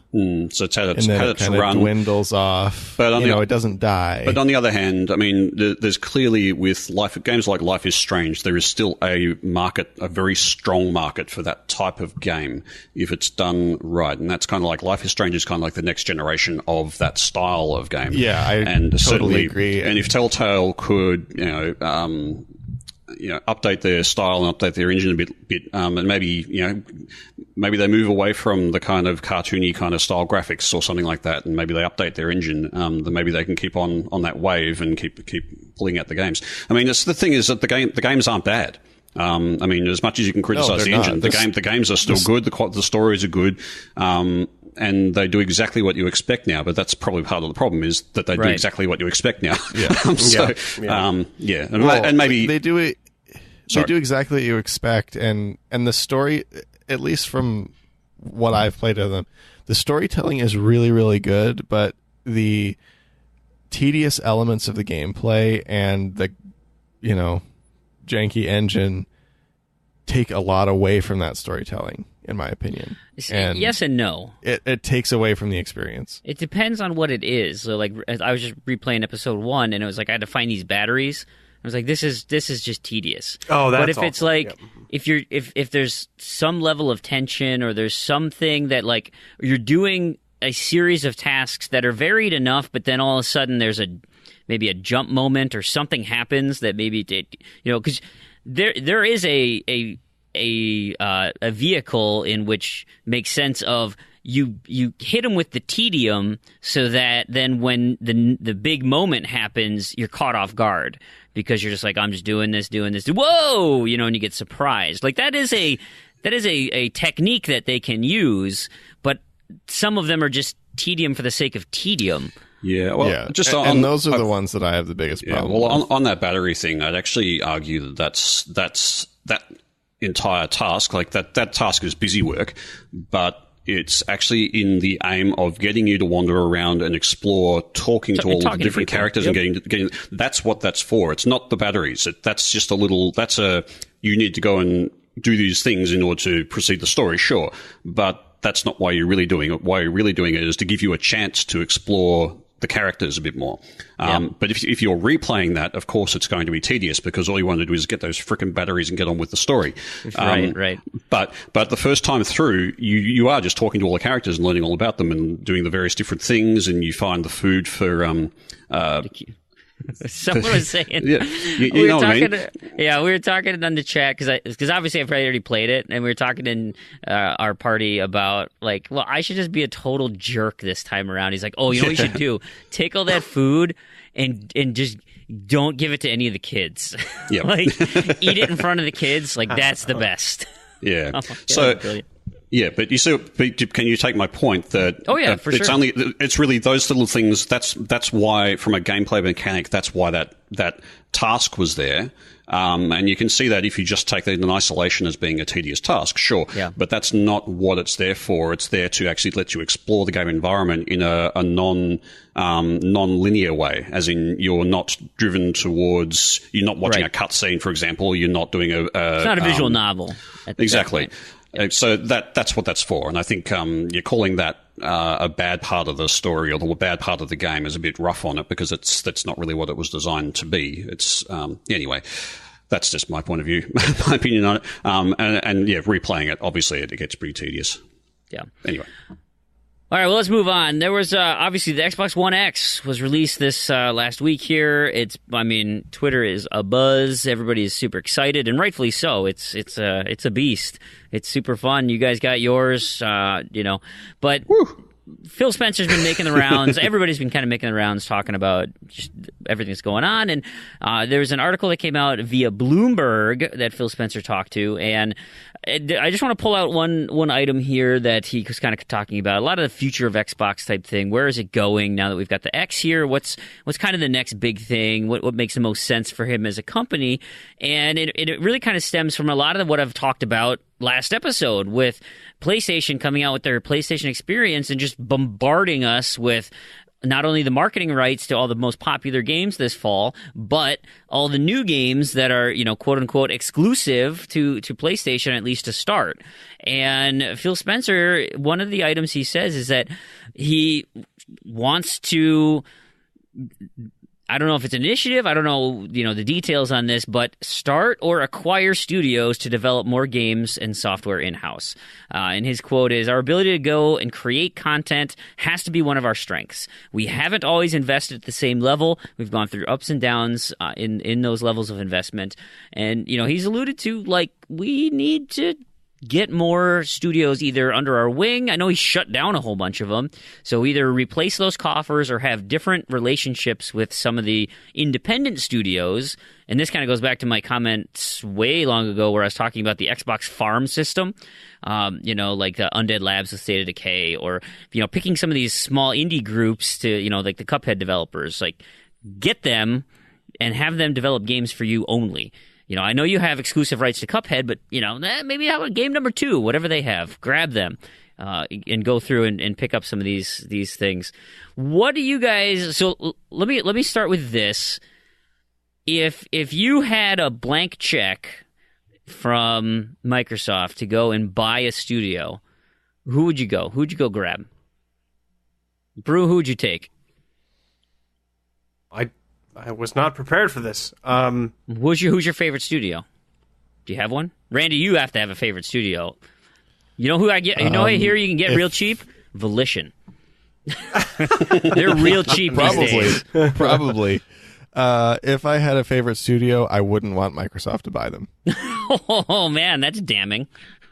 I mean, no. Look at what happens.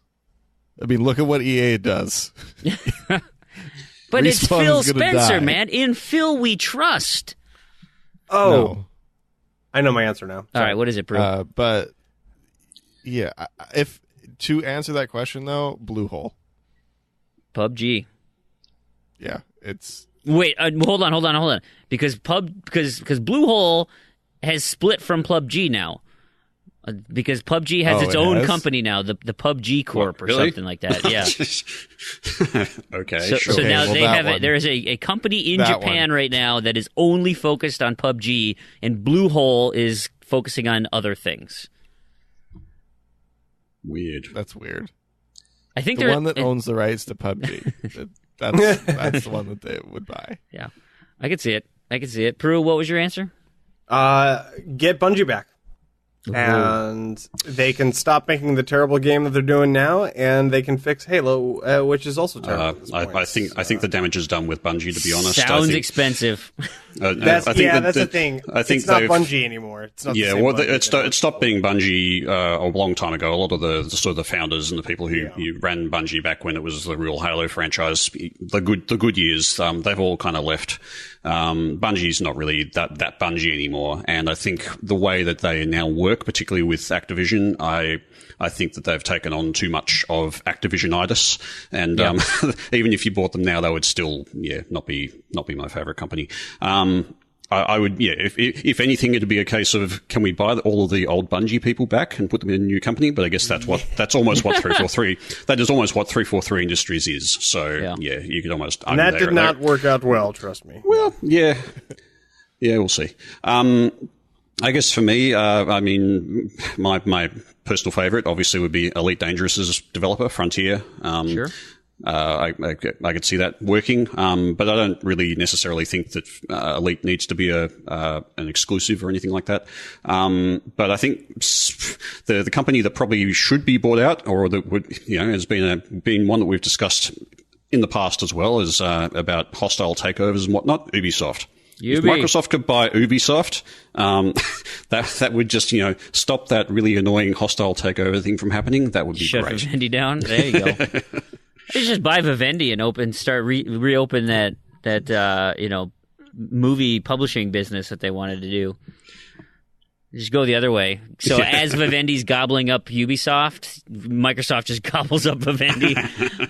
It's like Odell Lake, right? The little guppy gets eaten by the bigger fish, gets eaten by the osprey. Yep. Yeah. My hit list, and I think Randall Thor had it the best, and he said there's only one answer, and it's Rockstar. If you can get your hands on Rockstar, that's the way to do it. But there's no way. Of course, there is absolutely, even with Microsoft's money, there is no way. I am curious what the net worth is. 2K probably. Yeah, it would not even matter. They would lose half their business, and there's just no way that would be insanity. Well, here's the thing. I'm not even sure. I mean, the word exclusive, because when we talk about exclusives, because to me an exclusive for Microsoft includes the PC. It's PC and Xbox, and you just leave PlayStation out. It is now, yeah. Yeah, it is. I mean, that's what exclusive means to me, and so I don't think you necessarily would lose that, as much as we would talk about, because I think there's such a huge market of the PC people who do Rockstar's games. That's not my personal answer, but that's like, man, if you could nail that, that would be amazing. I think I've argued this before. I really don't actually care about exclusives per se. I mean, basically, for me, if something's exclusive on PlayStation, it just means I'll never get to play that game. That's all exclusive means to me there, and that's not really a good way to get your games played. You want things to not be exclusive. You have a bigger market. Just on basic math of sales, if you can sell on both consoles, you're going to sell more copies. It's just, this is more consoles and more places to sell your game. So I really hate this focus on exclusives, because I think that ultimately they're not that relevant except for the stupidity of marketing. And that just annoys me, because that's it should annoy you. But that's the problem, is because marketing is what drives sales, because people are idiots. So we know, because we're in the gaming industry. We follow these gaming news items. We are really closely tuned to the goings and comings of all sorts of companies and publishers. But Grandma, Aunt Judy, Joey down the street, like these people don't have a clue. And so when they're like, hey, I'm just watching Monday Night Football, that game looks fun. Oh, PlayStation. I should go get a PlayStation. I might enjoy that. But that's a lot of those about marketing rights of games that are already cross-platform anyway. So the actual exclusives, themselves, I mean, seeing the PlayStation on the end of a lot of those game ads, but that's like Assassin's Creed Origins. That's on both platforms, but you're seeing PlayStation at the end. That's not about exclusives, though. That's just marketing rights. So we can have a whole different debate about how Microsoft does its marketing rights. That's a different thing again. The exclusives themselves, though, I don't think are as important. Marketing is, but I don't think the exclusives are necessarily. Yes and no. So there. Yeah. A couple more companies that, on the top of my head, Insomniac. They're free agents. They did Sunset Overdrive. They're doing Spider-Man now for PlayStation. They're kind of going all over the place. I like their types of games. I like those fast running guns or like jumping around, flailing all over the place. Yeah, but I think their relationship with Microsoft is a little bit funny at the moment, in particular regarding like Sunset Overdrive and Sunset Overdrive 2. Basically, they're saying they want to do a Sunset Overdrive 2, but Microsoft's not going to publish it. But again, that's a business decision. I'm sorry if your feelings got hurt, but people didn't like the game, so you need to come up with a better concept. Yeah, people like Spider-Man. I totally agree. I totally agree with that. But the thing is that would make it even harder for them to, say, farm out and say, let's say Sunset Overdrive 2 got released and it was an amazing game and it surpassed the original in all sorts of ways and broke sales records. Let's just say that happened. That wouldn't happen if Microsoft owned that company. It just wouldn't happen. No, you see what I mean? It kind of breaks that freedom of a developer to make the choices that their publisher would otherwise say no to. So, anyway, that's just a counterpoint. Like Remedy, Gearbox. Remedy, Those are some great companies that would be fun to have. They got some really unique ideas, good talent. Monolith, I enjoy. But I guess my question is, how would Microsoft acquiring these companies make them better? Make the companies better? It wouldn't. It would make Xbox better. Okay. But the thing is that I think even the quote that's from Spencer there is not really talking about necessarily having exclusives. He's actually just talking about having first party developers, whether they release on multiple platforms or not. Is not really addressed directly. So I think we're assuming that that's what he means, but I don't necessarily know that that's actually what he means. Well, so then let's talk about that. In terms of spending your money then, do you think it makes more sense in this climate to be focused on a lot of small indie titles and really trying to push the medium and have a lot of different options for people? Or do you take all that money and try and get the new, biggest, best AAA that's out there? Try and hit a home run with something like Anthem or, some licensed property. Come out on both systems. Well, it doesn't matter. Yeah, I mean, and that's fine. Almost always. I mean, it's the same. It's take the Blu-ray player, right? That's a Sony property that everybody, that's the medium you watch DVDs on, or you used to, was Blu-rays. And so every Xbox had a Blu-ray in it, and guess what? They had to pay Sony for that. And Sony's, what's the thing that Xbox owns that Sony has to buy now? Minecraft. Every sale of Minecraft, money comes into Xbox's pocket from every Minecraft sale. That's fine. I mean, that's what you're mentioning here, Taragan. Just clarify. I'm pretty sure. I think you meant DVD, not Blu-ray. Blu-ray was only in this current generation. Blu-ray and HD DVD was the emerging formats with the PlayStation 3 and the Xbox 360 during the later period of its lifespan.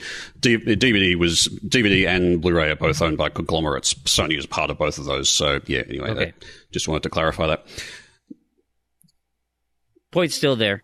Yeah. But that's essentially what you're saying is they would release a game like Minecraft where it's like, hey, we own Minecraft, but I want everybody to play it, so here it is for the world, and so they get money coming in from everybody, which I think's a great idea too. So again, does it make more sense to do the buckshot where you have a bunch of tiny little BBs, or does it make sense to get the 50 cal and find one big fat heavy hitter to drive AAA style?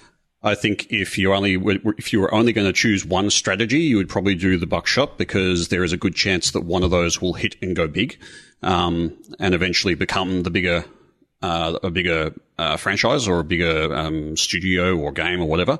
I mean, PUBG being the fine example, is it started off as something pretty small and has blown, and Microsoft just happened to be behind it this time, and they've got a really good opportunity here to kind of drive that forward. But big businesses don't just do one strategy. They've got multiple strategies going on. They're going to have the big hitters, and they're also going to have these little scattershot things to try and cover their bases. It's just like the EA Originals thing. Where they're trying to get those small little indie things in there to supplement. We got our sports franchises, but we also got Feist, which apparently is coming out at some point. Or we've also got Unravel, and here's a couple little things. Just those little things, yeah, and getting people awkwardly to come up on stage and reveal those things in between Madden. It's all about risk management, right? Because you look at a game like Anthem right now. Like I look at Anthem, and I'm really excited about Anthem. That has such a high probability, based on my excitement, has such a high probability of being a piece of crap. Like, because my anticipation's so high. This is great. I'm gonna rate games now based on Fream's anticipation levels. And I'm really frustrated about it. Fream's pre-release anticipation level extremely high. Game must be bad. But I feel like that. I'm like, things I like are going to end up being terrible, and it's only because I'm excited about them. Whereas a game like I'm glad that makes sense. Destiny 2 is pretty terrible. That Cuphead kind of faded away a little bit there because we were just so sick of hearing it that it kind of faded away before launch, and then that there's that last final push, and it was like, oh yeah, Cuphead, that's actually coming out now. And then you start seeing things, you're like, hey, that looks like a lot of fun actually. And now it's in my head, it's like, it's only $20. Like I should go buy that. Like my son and I would have a really fun time, throwing controllers across the room. Or just wait for me to buy it. Lol. Oh, it's there's no way that game is not going to be, because even if it's like 10 or 20% off, there's no way it's not going to be on sale the first week in December for the Video Game Awards. Mm-hmm. They always have that sale of video game properties that are nominated, and Cuphead's getting nominated for something. That thing is a marvel. Yeah, at least I think it's already won awards for its music. Yeah. And certainly it'll be nominated if not win awards for its art style. Yeah. So I think even like the new games that they had were like discounted 10%. It's like, I'll take $18, fine, whatever. But I'll wait for that sale. I'm not going to play it before Thanksgiving anyway, so that's when I'm going to buy it. But yeah, like stuff like that. I don't know. I'm kind of rambling here. What do you? So that's Phil. He essentially has. I would now that he's on the board. I'm curious about. Well, I think this is actually not new for Microsoft. I think this has just been a very, very strategic release of information by Phil, because I would say that basically everything up until this point has been Xbox One X. Yep. And what do you know? The day after the Xbox One X comes out, or that day pretty much, that's when he starts talking about first-party developers, right? It's like, wow, gee, that timing much? That's the day he chooses to start talking about this kind of stuff. I'm sure they've been thinking about that stuff for the last 6 months. But Phil has been very much in the camp of only releasing information exactly when he wants to, and only putting that information out there when it's actually something that's going to be really happening. So he doesn't like to talk about games too far before they've been released, unlike Sony, which seems to like to talk about games that are going to be released in 5 years. It's been a very interesting strategy of his to always keep things pretty tight to his chest until they're pretty much about to happen. So I think this is very much in that vein, and you're probably going to see the beginnings of acquirings or new studios being created over the next sort of 3 to 6 months, just because of that. Because I think it will start to happen quickly now that he's started talking about it, and not in 2 years' time. I like it. I'm totally on board. I want to spread the wealth and. We already mentioned this company, but they've been in the news for a couple of other things. Again, Bloomberg interview, but this time with EA's chief Andrew Wilson. This is courtesy of Engadget, and I want to start. There's a couple of things that EA was involved in this week. Number one, was during this interview was the mention of potentially moving away from annualized sports franchises. No more numbered FIFAs or Maddens. that they would maybe just be a base game, and you would do a subscription model, or you would do a, recurrent payment or microtransaction supported yearly, games as a service type thing.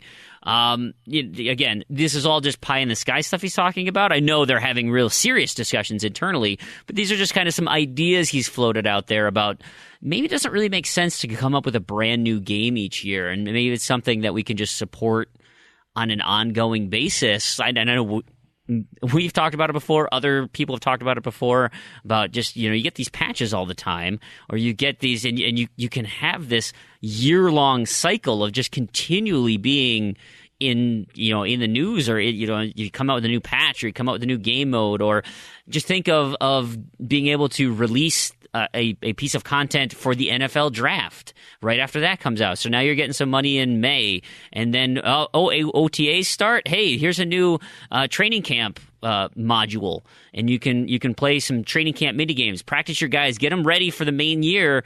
You can build up your stats during this through mini games. So here's $5 for that. Your fantasy teams and things like that, right? But yeah, this is actually pretty interesting. I think this probably seeded in their minds a lot with the success, I guess, of EA Access, because I think a lot of people, and probably EA themselves, are probably surprised at how well EA Access has been embraced, I guess. And certainly it surprised Sony, because Sony said no to it completely. Right. But you can look at parallels for this kind of thing in, say, the way Microsoft do their subscription service for the Office suite now, and Adobe does their subscription for their suite. You're paying a fee like monthly, or you pay a yearly fee, and you've just got continuous access to continually updated software from these places. A lot of places are doing that now. It just seems like the market has, in the past, when people have tried this kind of thing, it hasn't been as successful, but it seems like it's become more palatable to in the marketplace now for customers to sort of pay that ongoing subscription kind of fee. So moving it to games kind of makes a lot of sense, particularly for things like FIFA and Madden, where you've got a roster update every year anyway. Yeah.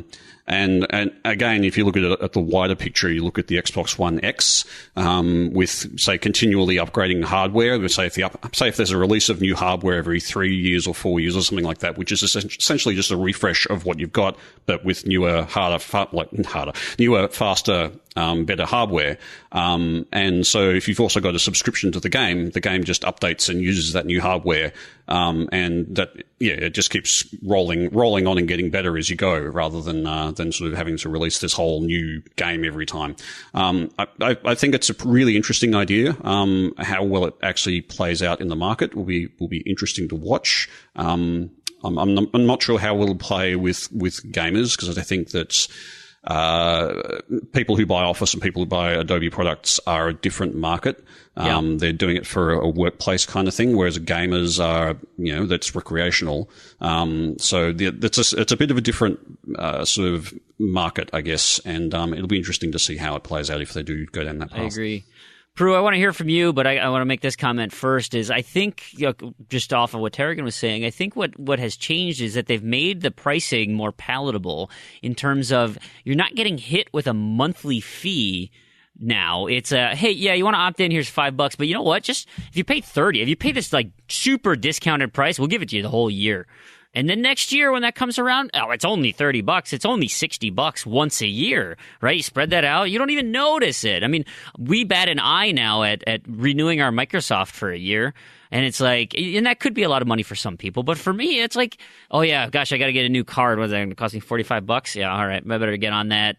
At some point, I got to find a discounted card to just renew my Xbox Live, or $30 a year for EA Access. Sure, it's only $30. That's not a big deal. Oh, what about my Hulu and Amazon Prime? So they hit you that one time and then you kind of forget about it. And then when it comes up and it's like, oh yeah, I really enjoyed that service, I should just renew.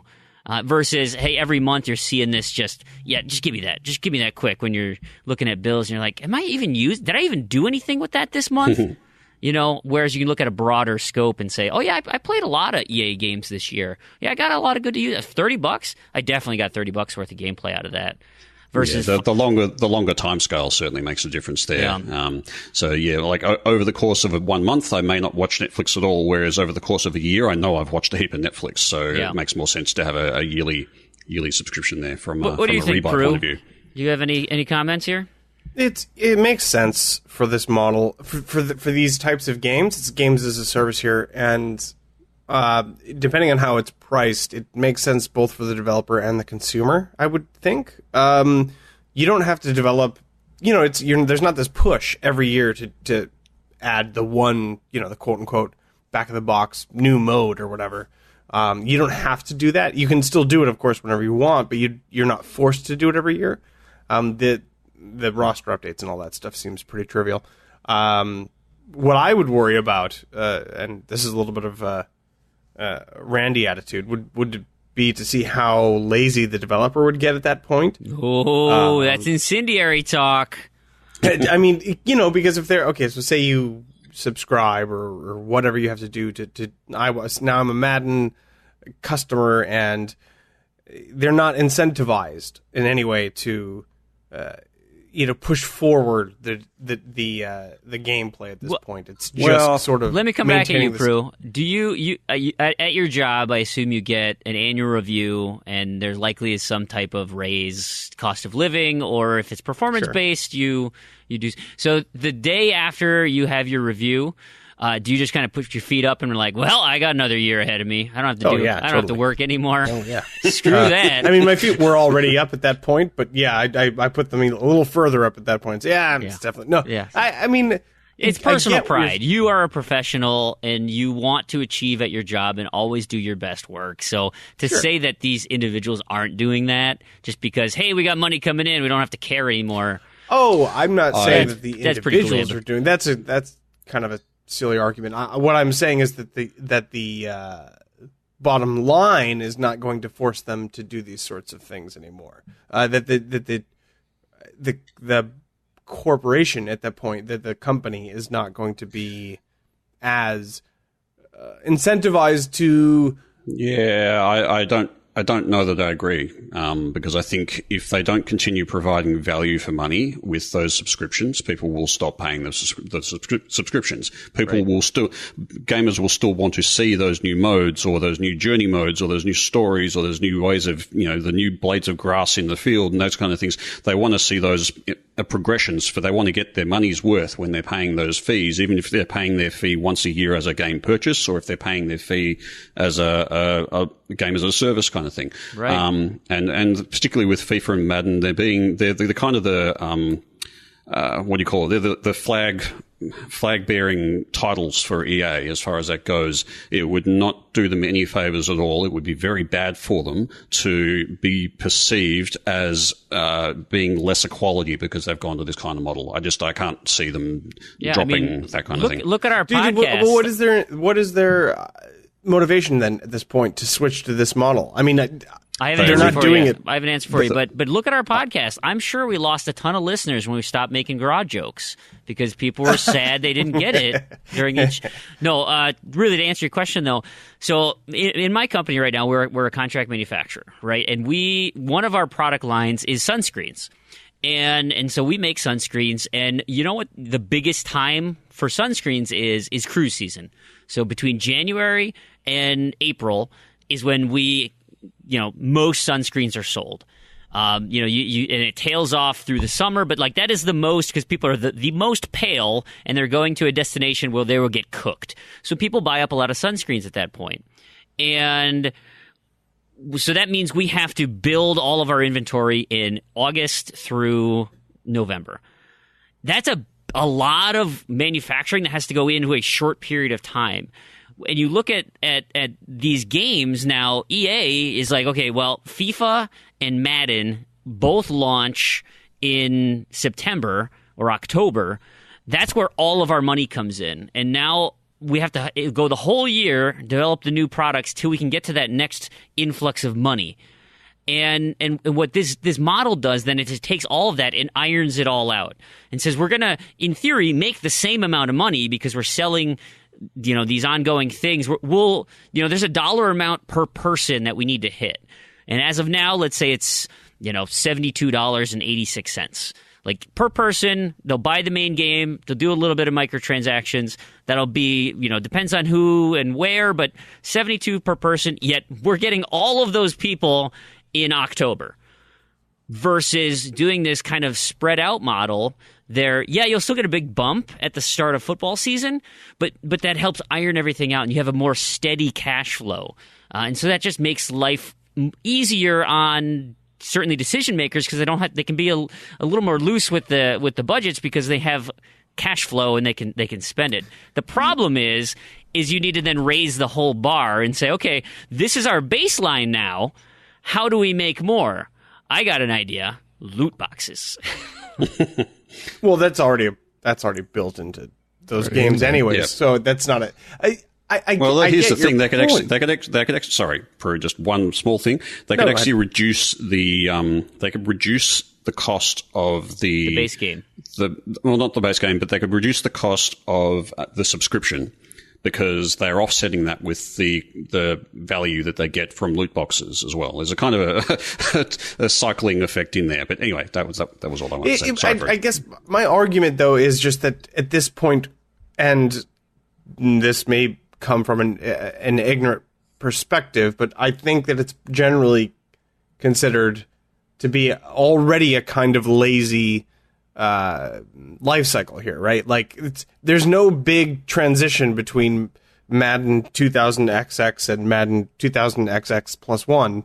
They're already doing the bare minimum generally between iterations to do what they're already getting. And by all accounts, I assume and imagine, since they've been doing this for 20 plus years, that it's extremely profitable and successful for them. It's not like they're hurting for money. They're not like, man, we really, like you were saying, Fream, man, we're really like, we released our game in August and we were just struggling in June March or July. It's not an issue. That's not the problem. What they're trying to do, I imagine, at this point, and again, I'm being cynical, I get it, is how do we get more money out of this? They already have this core group of people that they know are going to buy the game every year. What they're trying to do is extract more money out of either a slightly larger group of people or out of their core audience. And I'm being cynical, and generally I try not to be, but I wonder why this would. I think this would benefit them more than benefiting the consumer. I don't think potentially. So. Well, yeah, potentially. I guess just on your point about them being sort of lazy now, every iteration of the game has to improve on the previous one, otherwise they will get lambasted for it. So, and the improvements are getting more and more incremental, just because the generations of hardware that we're getting to now, it's essentially you can render the blades of grass on the FIFA pitch now. It's just, it can do that. And once you render something realistically, you can't render it more realistically than real, if you know what I mean. Yep. So there's a kind of a limit on how far they can go with those technical things. But they've introduced things like the journey mode stuff in FIFA in particular. I'm not sure it's in Madden.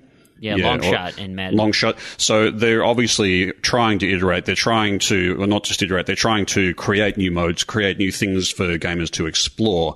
They're doing that now. They have to do that now. They have to keep doing these kind of things. Otherwise, people will stop buying the games because really it is just a roster update. I also think you've potentially downplayed the difficulty of doing a roster update as well among the licensing, but the thing is that they also need to scan people's faces and get the body movements right, get all the interaction, like the way that people do their touchdown animation and stuff like that. That's not trivial work. That actually is probably pretty involved work, I would say. So I felt you kind of trivialized that a bit too much. There is quite a bit of work in getting that kind of stuff done. But I know you're not and I'll take the NFL because I know that industry much better than I know, the soccer or whatever, baseball. But like what the game exists now is really a one shot, like, hey, it's the start of the NFL season. Guess what? Madden's out. Here you go. It's a very short window to have a lot of marketing. They get a secondary push where they discount the game at the Super Bowl, but really those are the two times that they can make a big hit, a big splash on this. Whereas if you had a game as a service, you could set up like Overwatch does with your mini events. Here's your Halloween event. Here's your Valentine's Day event, or your Year of the Rooster. Here's your wait. Hang on. I'm not saying that Madden's going to do that, but are you suggesting that there's going to be some sort of a Cupid? Let me finish because what the NFL does is they extend their media presence through the entire year. So yes, you have your football season, and then you go into the playoffs, and then you have the Super Bowl. Then you start talking about all the coaches that got fired, and then there's a 3-week window where we get new coaches, new head coaches. Then you move into free agency. You got a month of free agency that's really exciting for football fans. And then that leads right into the NFL draft. They promote the hell out of the NFL draft. Then you have about a month of a lull before training camp starts up. And then what? There's a month and a half, a month of training camp. You have preseason games. Then you're back into the regular season. They have the 12-month news cycle essentially now, and it's supported by TV, it's supported by all these things. You could play up events for those. Like I mentioned, the training camp mini games, the NFL draft could have a content update, and you could have, hey, guess what? In game, there, you get to play some of the rookie things. Maybe do the combine. You could do, and sell loot boxes for your favorite college players. I'll just coming up. Fream, if I'll just interrupt though. I think the thing is that all the things you're saying there could actually be done right now. There's no need for there to be a subscription model. But a subscription model could potentially make that stuff a bit easier for the developers to work on if they're basing it off a single kind of platform that can run for a bit longer than the yearly. Yeah. I think it would certainly lean towards that kind of thing. It's an interesting topic. Agreed. Interesting to watch. Only thing that EA did this week, they went ahead and said, hey, you know what we're going to do? We're going to go ahead and buy Respawn. I hope you guys don't mind. It's only going to cost us $151 million in cash and another $164 million in long-term equity. So that seems rather cheap. Super cheap. $310? 10 million. 310. Well, I'm just comparing that to say Minecraft. I mean, would 2.5 billion. Would you say that? I mean, I guess Minecraft, obviously is just on money value is obviously bigger than Respawn, but it's kind of it's just interesting to compare those figures when you're not buying even, low, right? You're not even hitting $1 billion for a development company like Respawn that's produced some pretty great games. Yep. And the value of Infinity Minecraft. Ward. Yeah, it's wow. Anyway, is it that surprising though? I mean, Titanfall was a big deal when it first came out, right? Yeah, maybe Titanfall 2 never reached a big deal status. Titanfall 2 reached, that came out cool status, and that was it. Which was unfortunate because by all accounts that was actually a great game. No, absolutely. I mean, I'm not saying the quality of the developer is not even in question here, but it seemed to me that Titanfall 2 was a pretty big disappointment in sales, and it's not surprising that they would be looking to sell. I guess maybe it says more about what the value of Minecraft is than it does about the value of Respawn. It's I guess that's just the last figure I can think of a company like that being bought was Minecraft and the exorbitant amount of cash that went into that. Anyway, Vince Zampella says it wasn't necessary to sell the company, that it just made sense for them, which take it or leave it, whatever that means. I don't even know if he's going to stay on to help run the Respawn division or if he's being replaced, or I don't know what's happening there in terms of his relationship with Andrew Wilson, the CEO of EA. But they did mention in this article that Titanfall 3 is in development. Of course, they have that Star really Wars surprised thing. me, which is great, actually. I think that Titanfall 2 was an underappreciated game, and I agree. So I'm actually really happy that Titanfall 3 is in development. That's and I think news. I even heard in an interview, and I think it was an interview with Vince Zampella, or maybe, but it might have been Andrew Wilson, one of the two, and they're just like, I want to say it was like an IGN Unfiltered, and he's like, do you have any regrets where you launched Titanfall 2 in between Tomb Raider and Call of Duty, or what was that the first one, Tomb Raider? Anyway, in between two giant games, you thought, let's just squeeze Titanfall 2 in there because that's going to do it.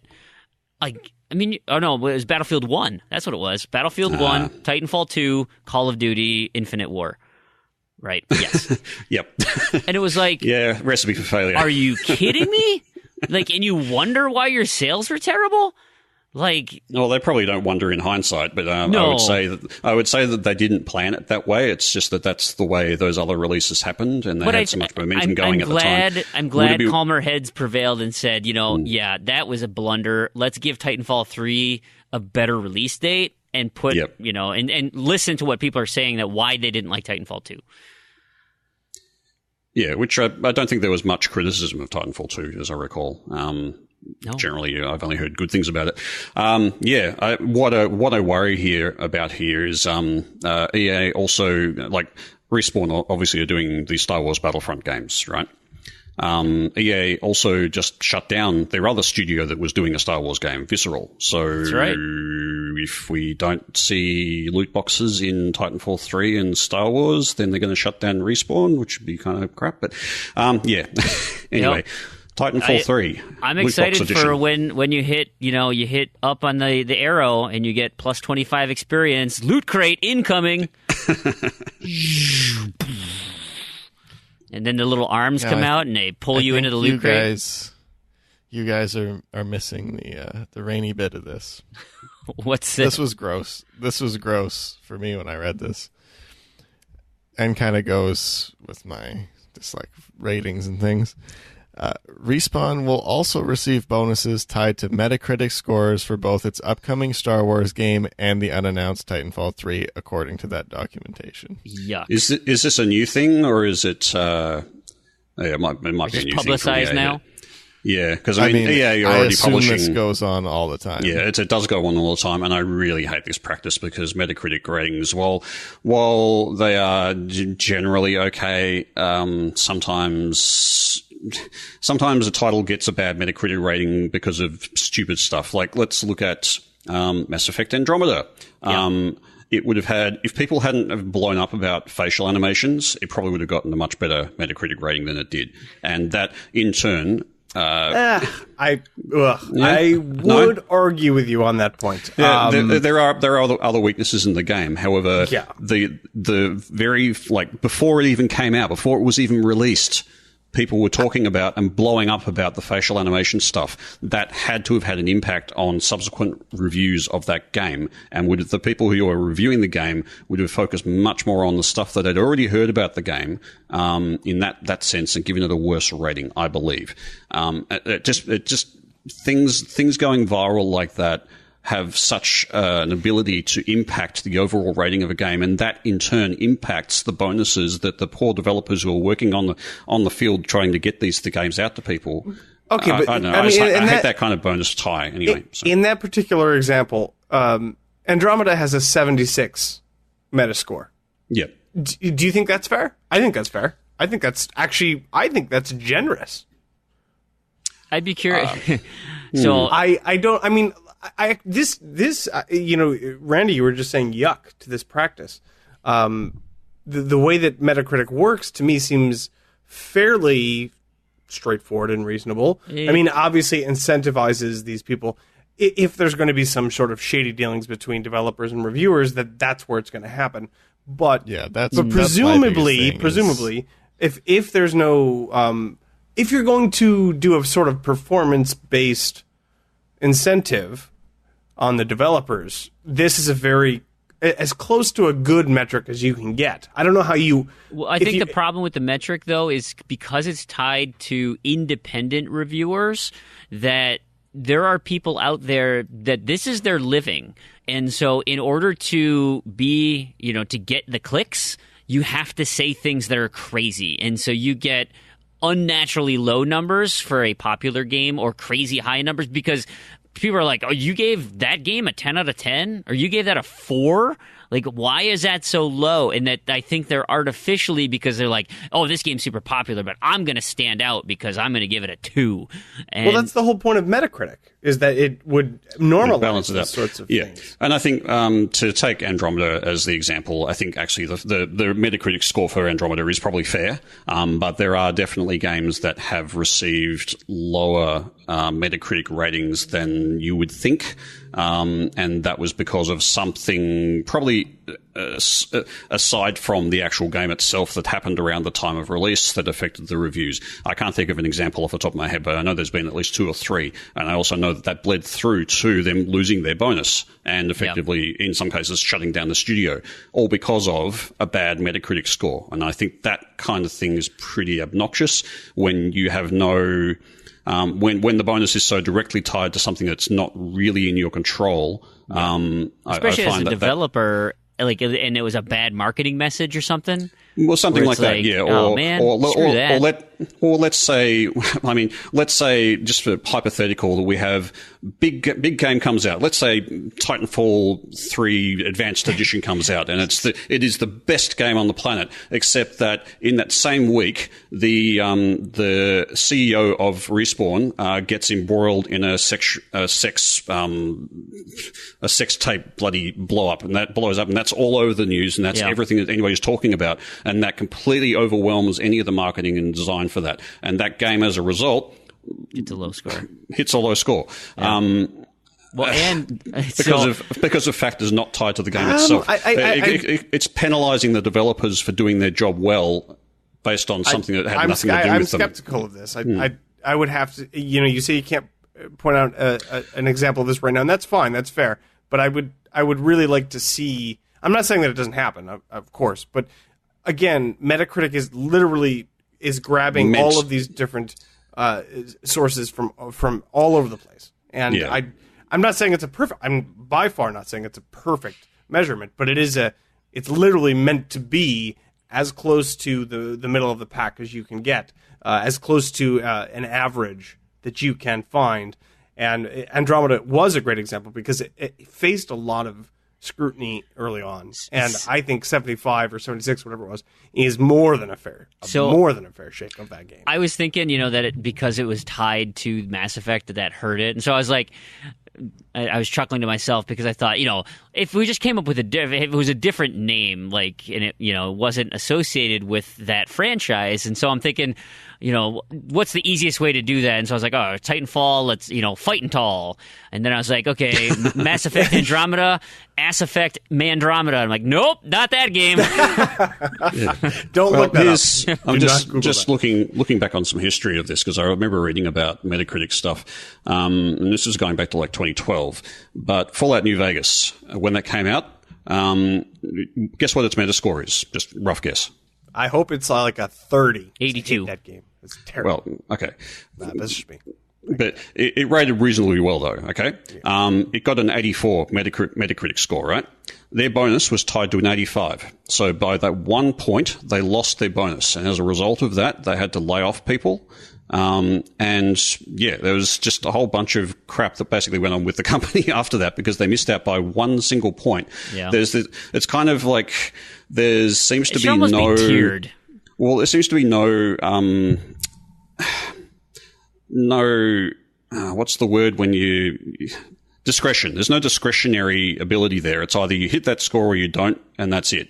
And I think that you need to take into account what else is going on around the time, and that makes your decision rather than just go, it's not that score, that's you're done. You know what I mean? Yeah. Anyway. I think 84, and again, I don't want to get bogged down into specific games because that's not what we're talking about. 84 is super generous for New Vegas for me. Like super generous based on literally how that game even performed. You couldn't boot that game without hitting 14 bugs. But I don't know. I guess you have two options. If you're a publisher or you're a big game company, you say, here's the thing. I want to incentivize my developers to make a good game. How do I do that? I have two options. Either sales works or I want to make a critically lauded game. So, well, that's the thing. What do you do? What do you do in that scenario? I think absolutely it should be based on sales. The review scores are completely freaking irrelevant. It's the sales of your game. If you sell 20 million copies of your game and it's got a Metacritic score of 60, who cares? What you're actually making the money on is the sales of the games. So I don't think tying it to a critic score has got anything to do with it. As players, we care. Critical scores affect sales. Yeah, but if the thing is, though, that if they had a low score and still made the sales, who cares about the scores? Yeah. Do you get my point? They're an arbitrary value that we assign to these things, but they're not actually directly tied.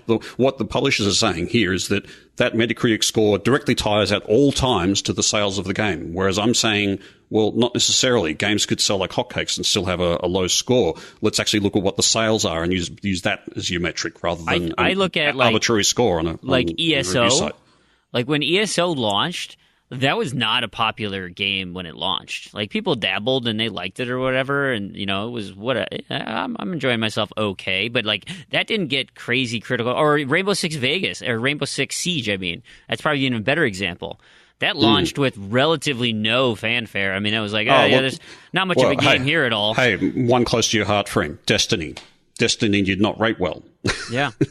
It turned into a crap sandwich before they fixed it with Taken King. And now it is one of the more successful games out there. I mean, to say that the Metacritic score is what should drive a bonus for a developer, I think is crazy. It should be about the sales and how much people engage with the game. I think it's tough because they just set it as a hard... I mean, it's from a corporate standpoint, it's easy to draw a line in the sand and say, well, if you don't hit that number, I don't have to pay you.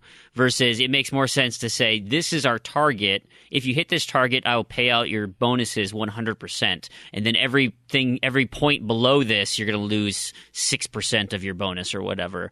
Like, my wife's company does that, where if they have a good, profitable year, they'll pay out, if they're profitable, they'll pay out bonuses 108%.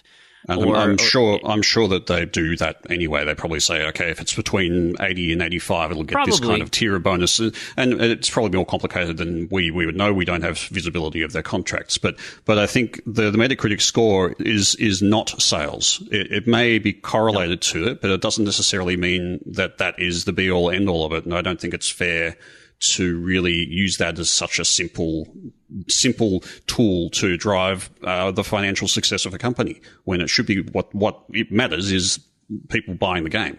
Yeah. Anyway.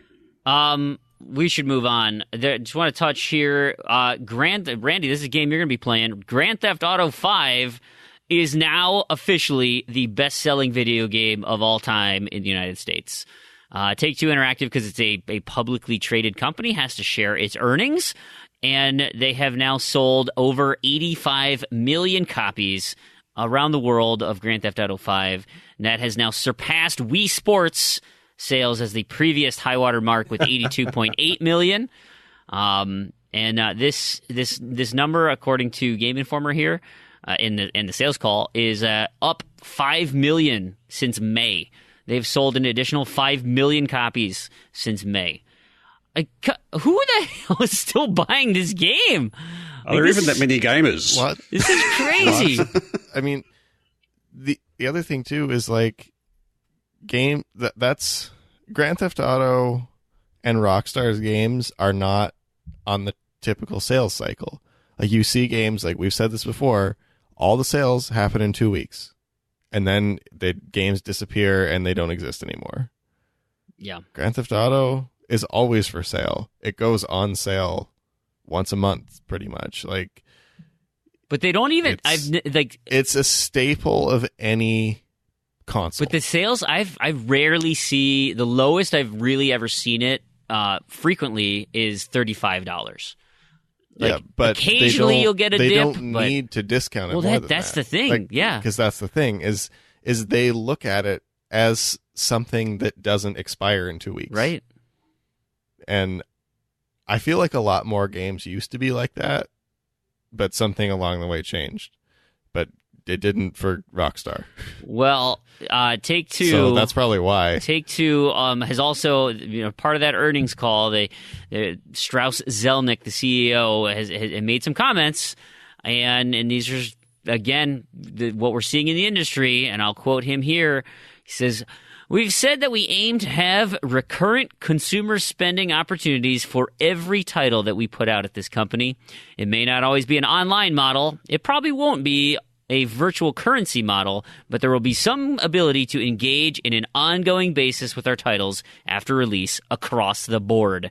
The business once upon a time was a big, chunky operation to engage for tens of hours, or perhaps hundreds of hours, that has turned into ongoing engagement day after day, week after week. You fall in love with these titles and they become part of your daily life.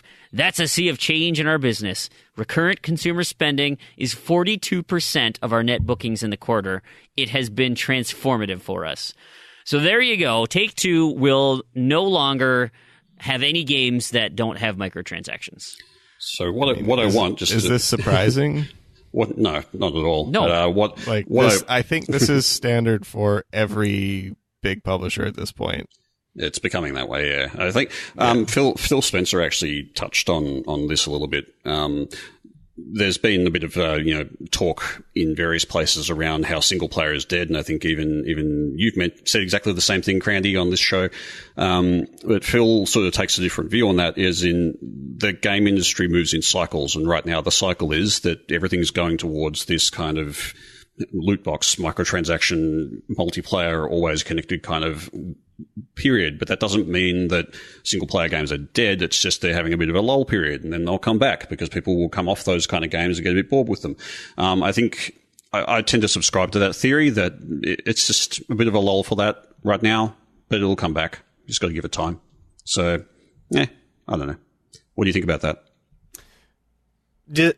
Disney just recently announced that they're going to be doing their own streaming service, and it's not surprising, right? Because streaming services are super hot, and it's all the rage, and it makes sense because that's where the money's at. At some point, you're not going to want to have 10 streaming services. It's just not sustainable. Mm-hmm. It's not going to work. I mean, and it's already getting to the point where there's too many. If every video game wants you to pay for these microtransactions or whatever every month, it's just not going to work. It's not sustainable. And they're going to have to, the model will adjust. The standard will change. And everybody's rushing to that market right now. And eventually it won't be there anymore. There will be 2 or 3 or 4 maybe.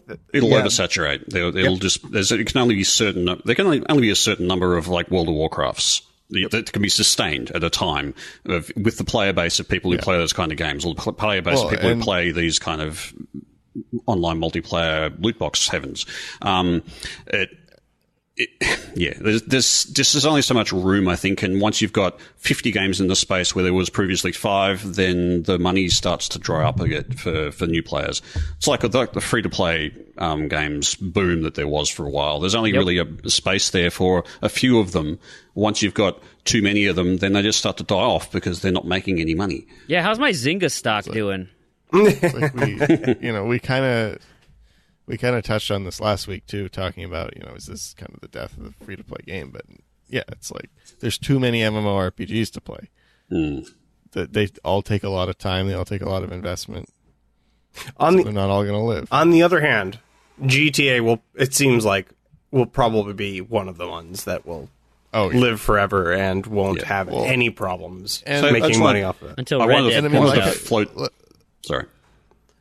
Like I said at the beginning here too, like this doesn't surprise me at this point. I still dislike it. It doesn't surprise me. My solution is I just don't buy any new AAA games until some games come out that are not filled with this, or I don't. And that's really the only recourse you have. It's not so bad in GTA because it's completely not in your face. Like, I feel like I've experienced everything that I care about experiencing in GTA Online. I didn't spend $1 on it, and that's okay. Like, I don't totally hate GTA Online for that, and there's nothing in the single player. The single player, despite missing out on some additional content that was originally promised, has been unaffected by it. Now, we'll see if that's still the case in Red Dead, because if this starts leaking into single player, that's when it's kind of more problematic for me.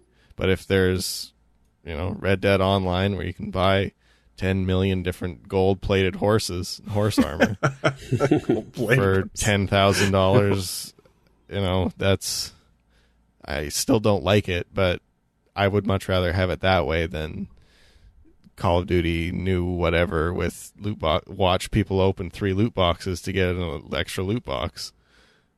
It's where it's not in your face. It's a little more subtle. It's a little. I just wanted to tie less bad. Tie a few themes together here.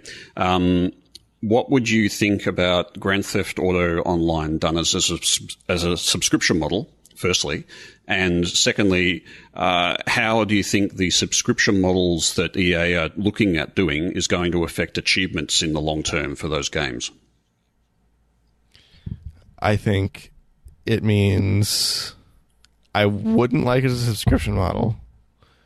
I don't know. No, I think the subscription model will shrink the player base too much. Maybe. It depends. It depends on how it works. It depends on how much it is. But I think they're going to make a lot more money on microtransactions versus subscriptions. Because I would say, let's just suppose the subscription model might work in that you subscribe and you get a certain amount of currency or whatever it is that you get from your loot crates. You get that automatically every month. That's just, you get given that for free as part of your subscription, and you would get more of that than you would have just been buying those things outright. But you can still buy those things outright and play for free. So it's still free to play, but they just have a recurring discounted microtransaction subscription. Yeah, they'll make way more money on that. That's what GameLoft does. I'm sure it works. Because people buy it and forget about it. Yep. And they're getting their free stuff every month. They stop playing for a month. They come back. They've got 2 batches of that stuff, and they have go to town. Yeah. Or they just don't cancel for 3 months, and Rockstar gets 3 months worth of subscription, and they don't even have to do anything. But subscription is super easy for people to buy and not think about or forget about, or say, oh, it's only $3 a month or only $5 a month extra. I don't notice it.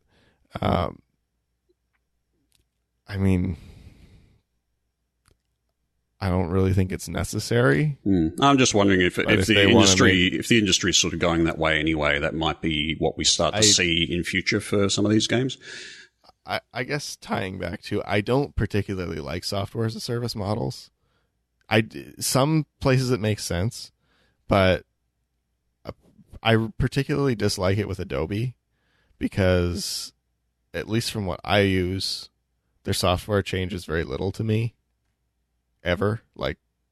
I was using CS5 when it was 10 years old, and it was fine. Yeah, I guess but now they force you to buy it. There's very little servicey aspect to it, other than we just want to charge you twice as much now. Because previously, even if I was keeping up to date with versions, you spend $700 every 2 to 4 years ish.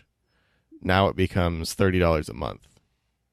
So that quickly becomes more, and then you don't have the software at the end of that 2 years or 3 years or whatever. You don't have the old version to go back to. Yeah, in the professional world where, say, Photoshop and InDesign and that sort of stuff is used, keeping up to date is much more important, particularly when you're working with other companies that are also using the same software. So using software that's older actually causes a lot of issues and problems, particularly with transfer of files and that sort of thing, just knowing from people who've worked in the industry. So I think in that case, it's more relevant to keep it up to date. It's not so great for people who only use one bit of the software for something fairly basic, like editing a podcast or whatever. I take your point there.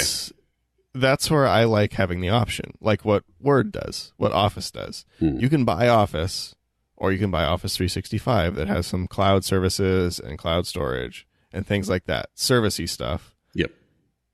That's always up to date. Or if you're a casual user at home that just buys a new computer every 6 years, you can just buy Office, and it's just there. Well, for me, with the Office subscription, it's actually been more handy to subscribe just for 1 month, because there'll often be something I'll need to do on an Excel spreadsheet specifically that I can't do anywhere else. So I'll just get a 1 month subscription. It actually works out cheaper for me to just subscribe for 1 month, or get the software, and then cancel the subscription because I don't need it anymore. And that's why it's nice to have an option, but Adobe took away that option. You got to remember to do it. I don't like. That's true. If you remember to, I mean, I guess you can buy it and then cancel right away. I do that. With some things. That's what I did. So because they usually give you the 30-day credit or whatever. But yeah, I don't. As a general rule, I like to buy my software. But you also like to buy physical games. Bitter. So listen, I'm old and bitter, Grandpa. and I have a BlackBerry. The youngest one of us, and you're still stuck in your old ways. As a general rule. Well, we should probably wrap up this show here pretty quick. You know, we had a bunch of people write in. I'm going to save some of your feedback for later other episodes because it's good. I want to spend more time on it. There's some quick hitters here. We had a comment from Call Sign Iceman. He's like, "Hey, give me a list of stackable and easy completion games." To which Mighty Mango helped us out. And posted a link. There's a link everywhere, right? Maka has a list. There's this list from Xbox Achievements. I'm sure there's a TA forum somewhere that has easy games. People are putting lists together all the time. Do the list of all games on TA, sort by completion time. Yeah. No. and then filter out any of the Neo Geo games. But be careful of those because a lot of times they are very misleading. Yep, they'll sneak up on you. But like 80% of them, pretty good. Yeah, but so look at the distribution. That's the key, and the completion, the percentage of people that have completed it. Yeah. So there's a few weigh that in. Yeah, a few things there. Maka keeps an updated list of these things on his subreddit. Yeah. So if you look up Maka 91, by year, Maka 91 Productions has a few of those lists, and he's pretty sure he keeps that up to date as he goes through and actually has links off to his own guides on a lot of those things too. And the completion times on those are pretty realistic. Yeah. So I was using that list as well. He's pretty good with that. Sorting on TA, obviously, sorting by completion time or sorting by completion rate as well. As far as stackables, there's a whole other list of that, which we can probably put that link into the show notes, Randy. That list of stackables.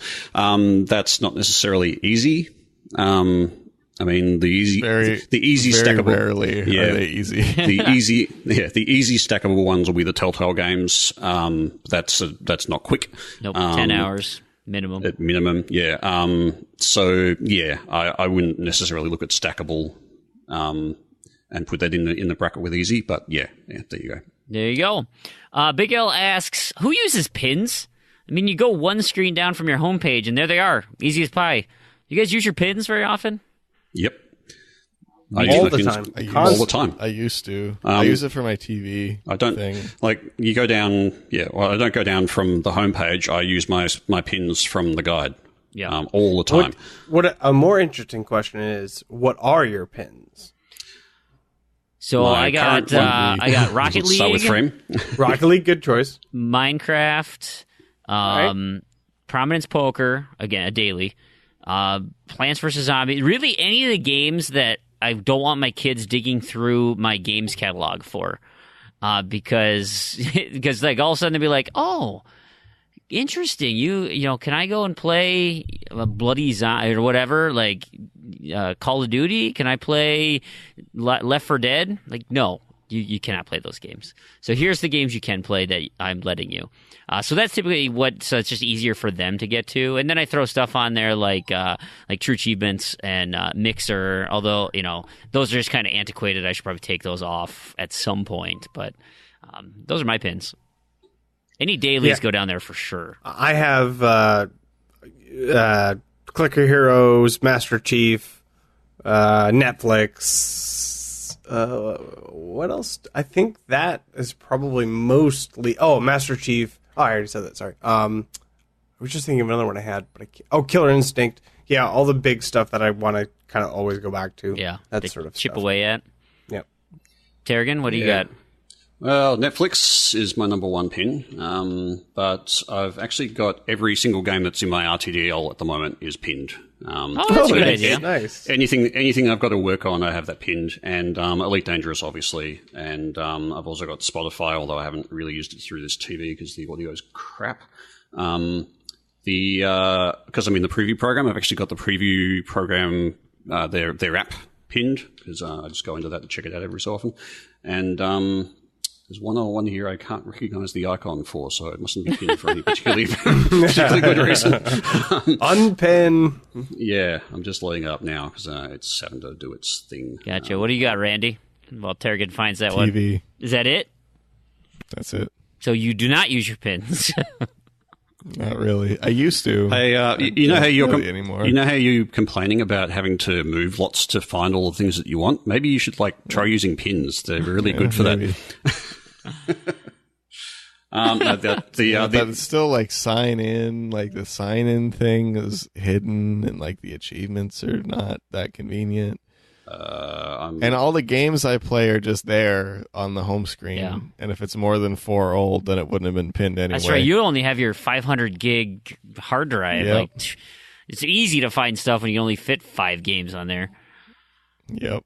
Jeez Louise. Yeah. The one I didn't recognize was One Guide, so watching TV through because I had my 360 changed it to the 360 pass through on that. Anyway. Yeah.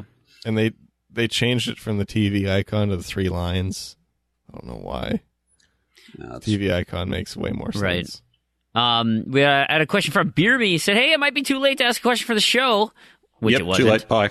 But I put together this game room, and I still need an original Xbox and an N64. So I was curious, what do you guys think is a reasonable price to pay for those? It would depend which version you want. The original Xbox, yeah, I don't know. I don't know what the pricing's like in America. I'm just kind of thinking if you want to get special things, though, you might be paying through the nose. Because trying to get, say, the Crystal Xbox, which was actually so bad. They were actually, so bad. They go for a lot in America. I didn't realize this. They're actually much more common in Australia for some reason. Oh, that's interesting. Yeah, they were not released in America. They were released in Canada. All my friends had them. I thought they were super common. They were everywhere. More people had the Crystal than the regular one. Now they're like, you can't find them anywhere. How is the garage sale market for these? If you are patient enough, could you get one of these relatively bad? Not good. There's people go out and just go everywhere, buy everything, and then sell it on eBay. Sure. So there's nothing. Everything's been tapped out since about 2012. I mean, you still can find things here and there, but they're generally overpriced or really, really hard to come You know by. what? Hey, Beer Me, send me a message if you don't care about the quality of it. Dude, I'll give you my N64. It's covered in dust. I doubt it still works.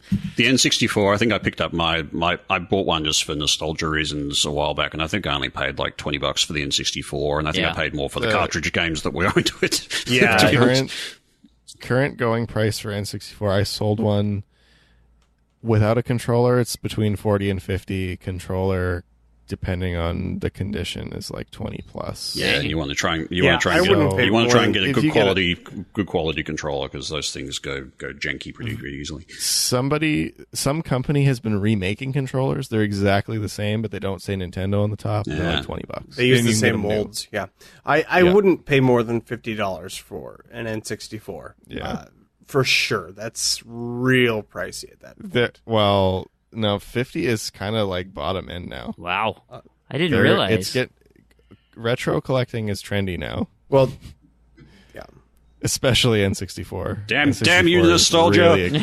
Really expensive. Shakespeare's been there. Curse you. Original Xbox, there's a local store in town here that has them for like $30 or $35. If you're buying it online, it's going to be expensive to ship because it's gigantic and heavy. Yeah. But I mean, same thing, kind of between like 30 and 50. I'm actually make sure they work. Yes, before you leave. Almost none of them work. I'm in the market for an Xbox, an original Xbox, because I wish I didn't get rid of mine, And you should have bought one when you were here. I know. Well, I know. We went I to know, the game store. I know.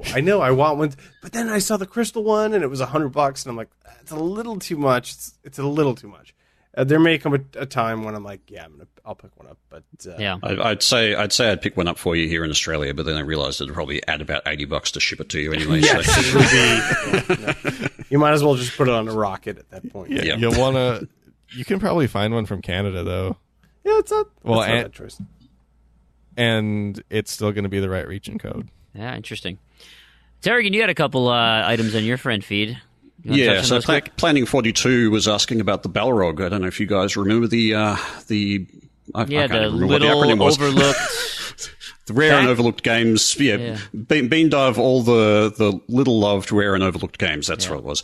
I haven't sort of been doing the Balrog for quite a while. I think I kind of burnt out a bit on that stuff.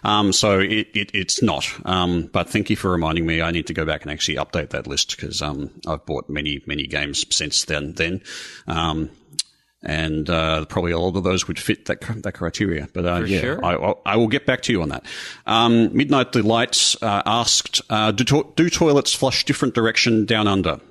The Coriolis effect. That exists? The Coriolis effect does exist, but there is actually a big misconception about how flushes work. So they actually do flush differently in the Southern Hemisphere. They flush up rather than down. So, so only bidets. Yeah.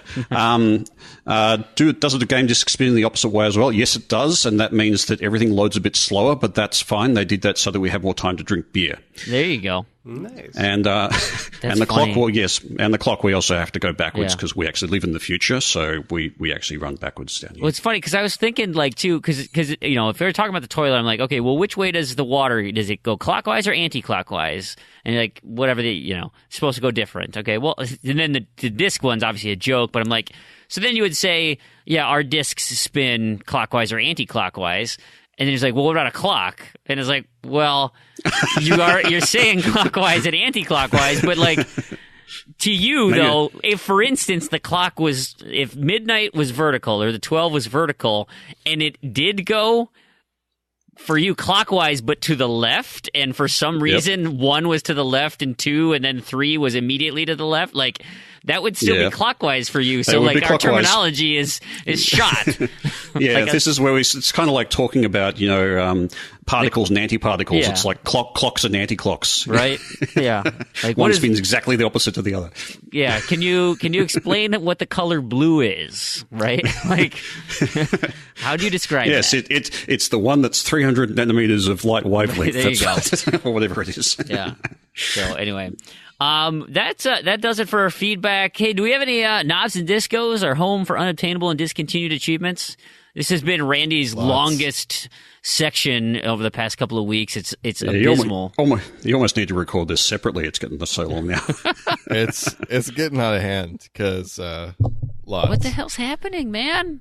Are they just? It's like all these indie games just shutting down. No, they're just all coming out broken. Well, I saw a couple actually got fixed that were broken last week. So it seems like they're fixing them pretty quickly. Sometimes fixed, sometimes not. But or they'll fix most of it.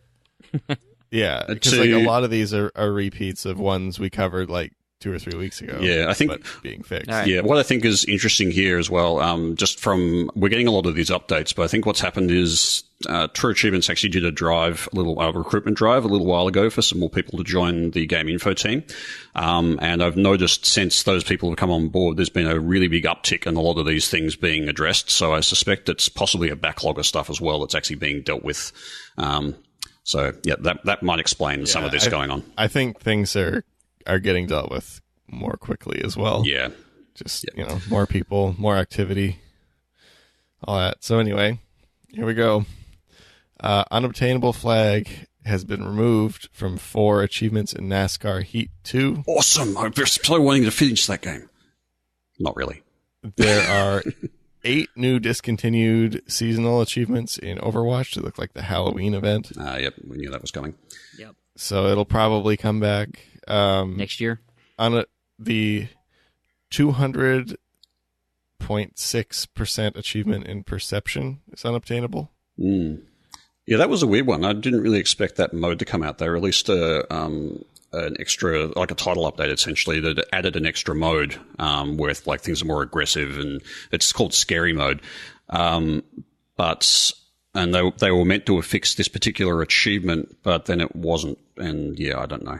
I think the achievement itself is basically get all the other achievements, except that it broke. Yeah, it is. It broke now, but I don't think anybody's actually unlocked, like anybody's completed scary mode as well as all of the other achievements. So it may well be that achievement's conditions have changed to include scary mode. People have done scary mode, but they may not have done the rest of the achievements as well, as I'm saying. And then I guess the other thing that I would question too is has anybody else gone back through the game without playing scary mode and gotten all the achievements but that achievement? Because that happened in Gra 2. Is if you played the DLC and mixed it in with some of the other achievements, then it would, because they were by number, like it was like if you've unlocked achievement 38 through 40, this achievement pops. But then when they added the DLC achievements, the numbering it skewed the numbering or something. Right, yeah. So you could fix it with a USB trick, but basically what you had to do was play the whole base game first. And then do the DLC. Then play the DLC. So, maybe they fixed it and didn't factor in the DLC. Yeah. Kind of that same type of issue. So we'll see. Someone might get it. We have the All Unlocked achievement in Valhalla Hills Definitive Edition is unobtainable.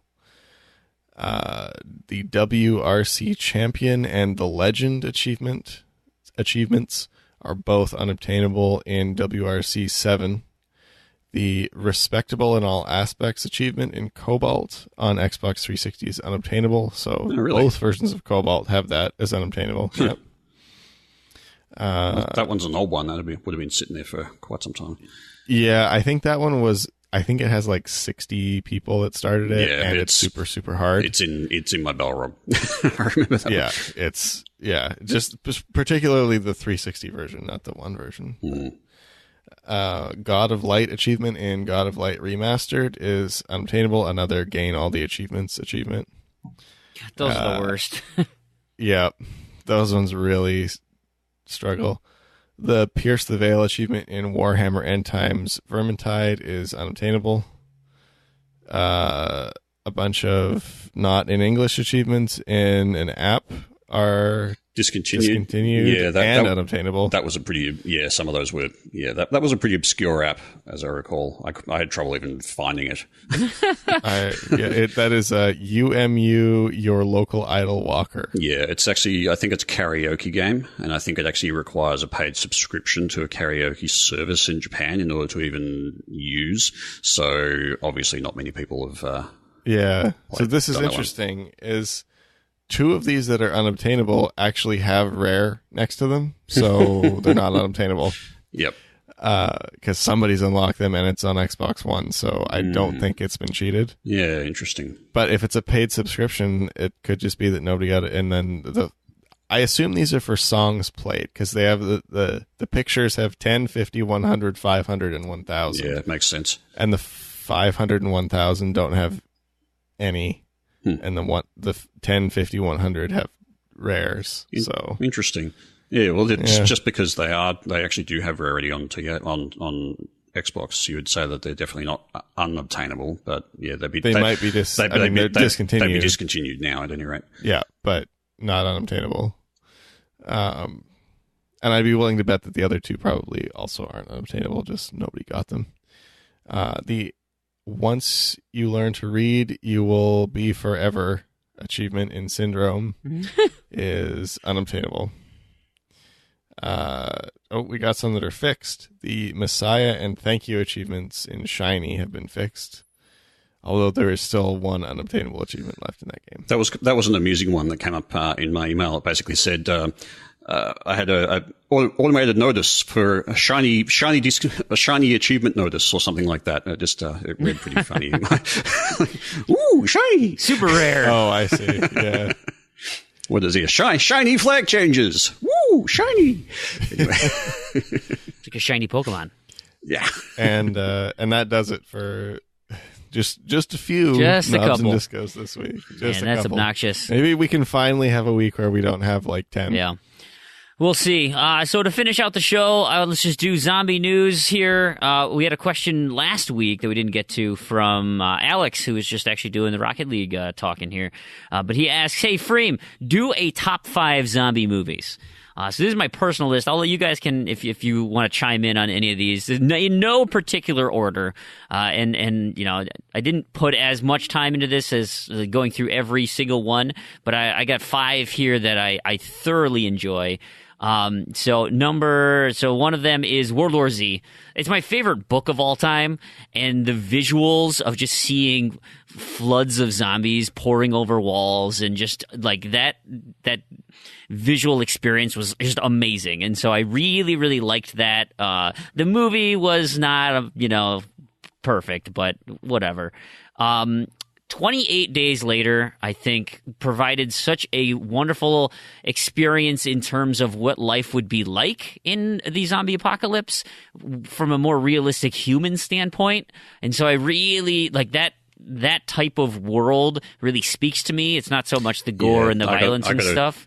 I got to agree on 28 Days Later, and I even liked 28 Weeks Later. Yeah. I actually really like that too as well. Both of those movies are high up there on the zombie list. Yep. There was just a short film that I had mentioned.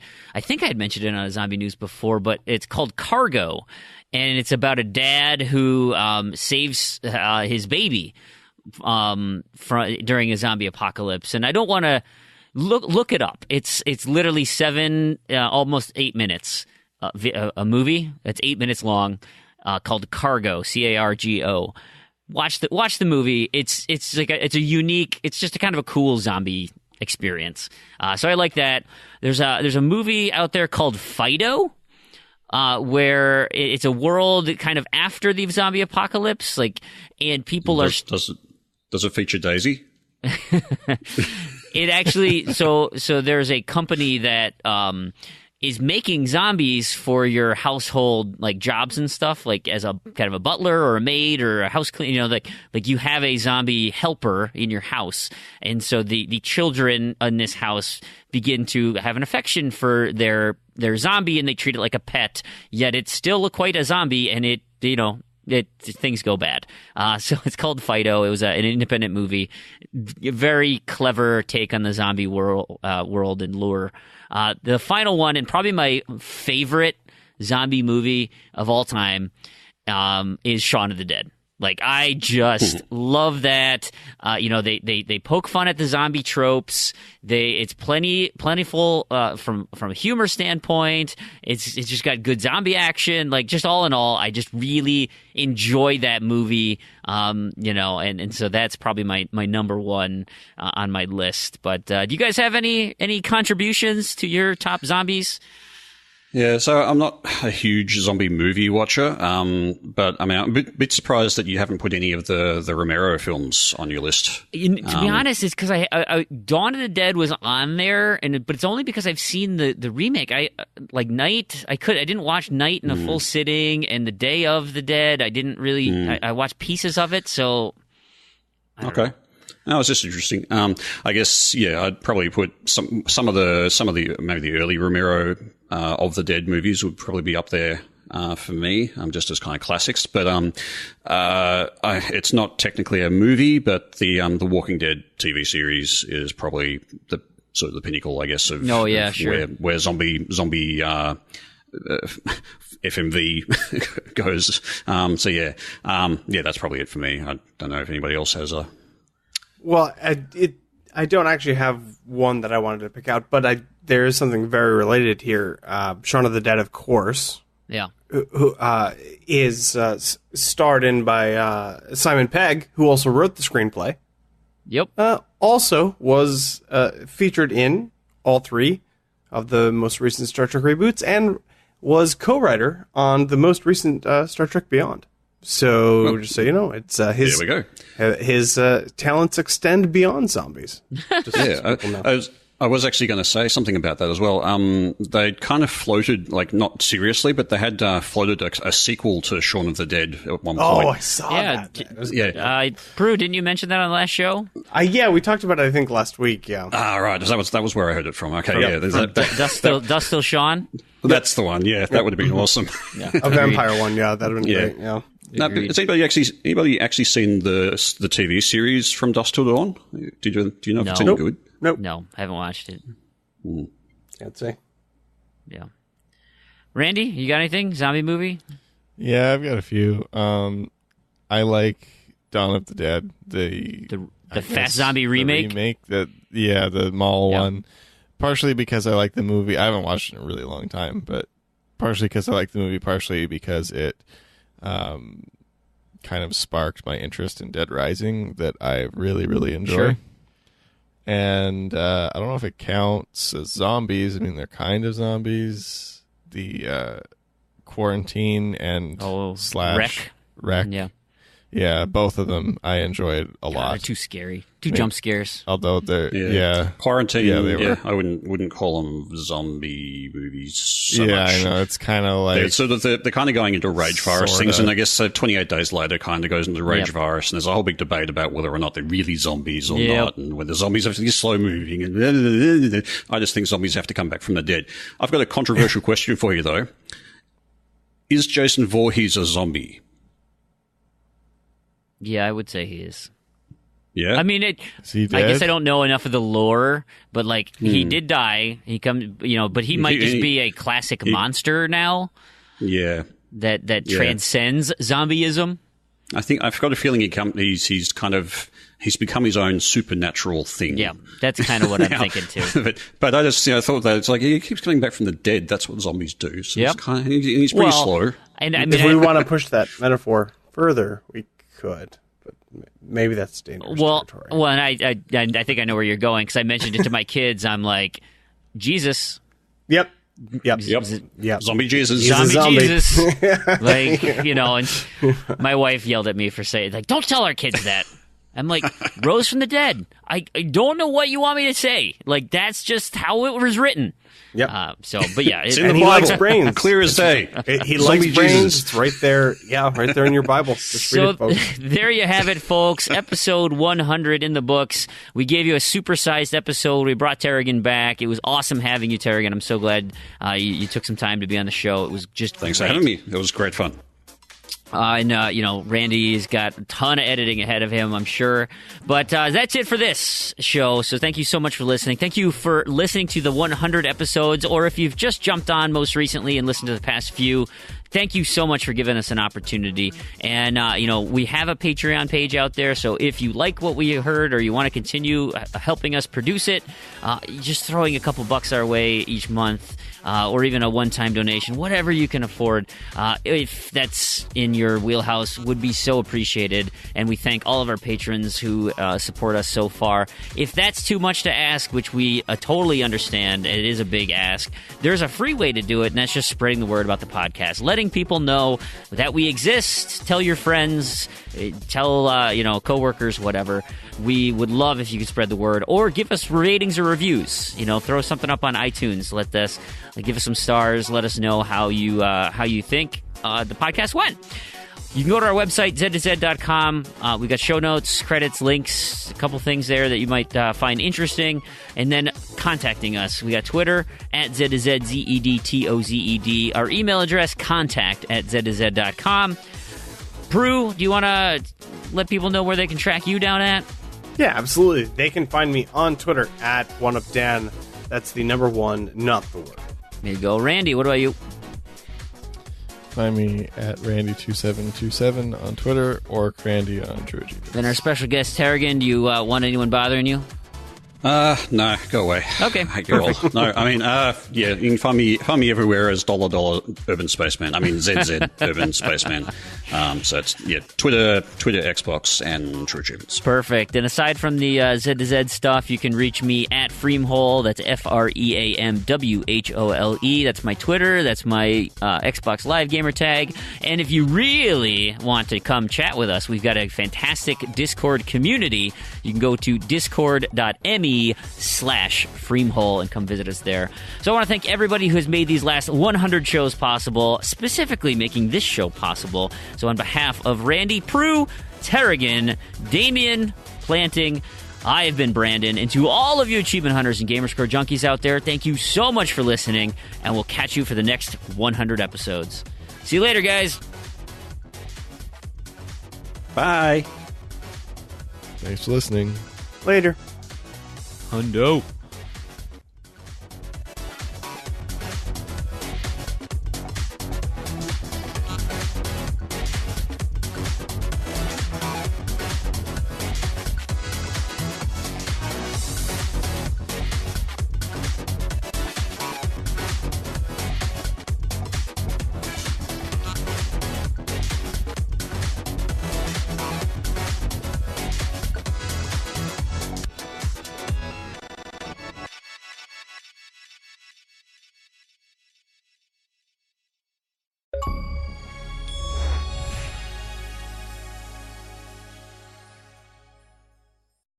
Hey everybody, want to quick do a contest roundup, and I want to start this week with the Rocket League tournament. We are finally going to get a champion crowned tonight after I record this, so you'll have to check our forums. We'll make a big announcement at the beginning of next show, episode 101, but I want to tell you who it's between because we have our final two teams in the championship round.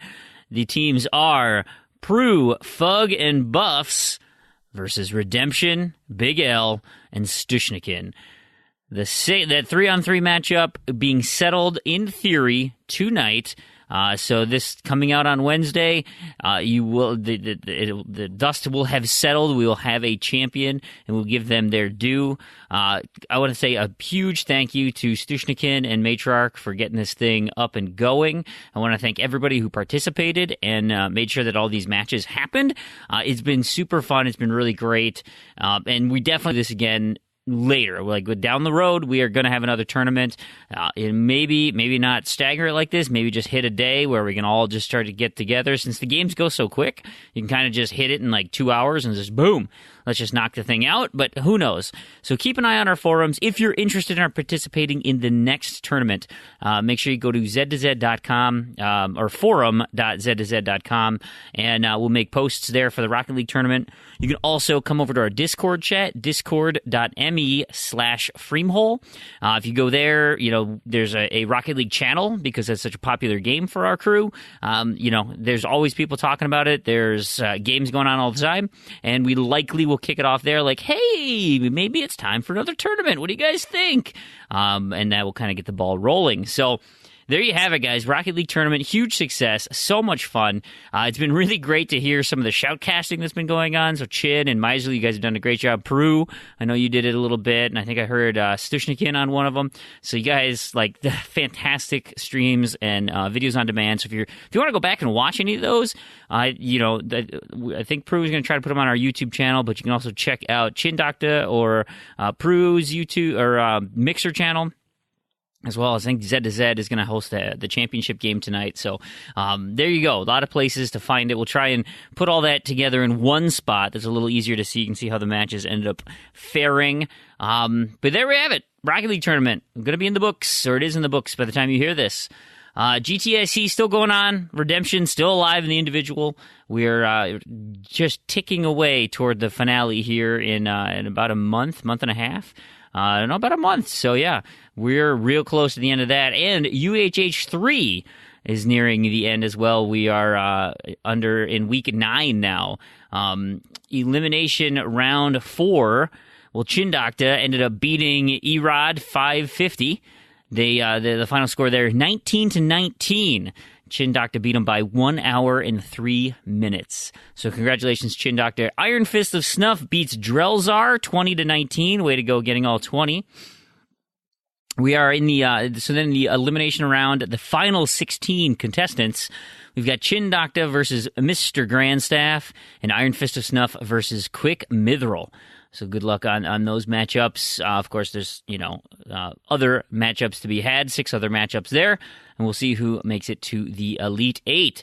As far as community matchups, there's 2 that I kind of saw. We have Kronos versus Jay Black, and Saucy Slingo versus Buck Marley 155.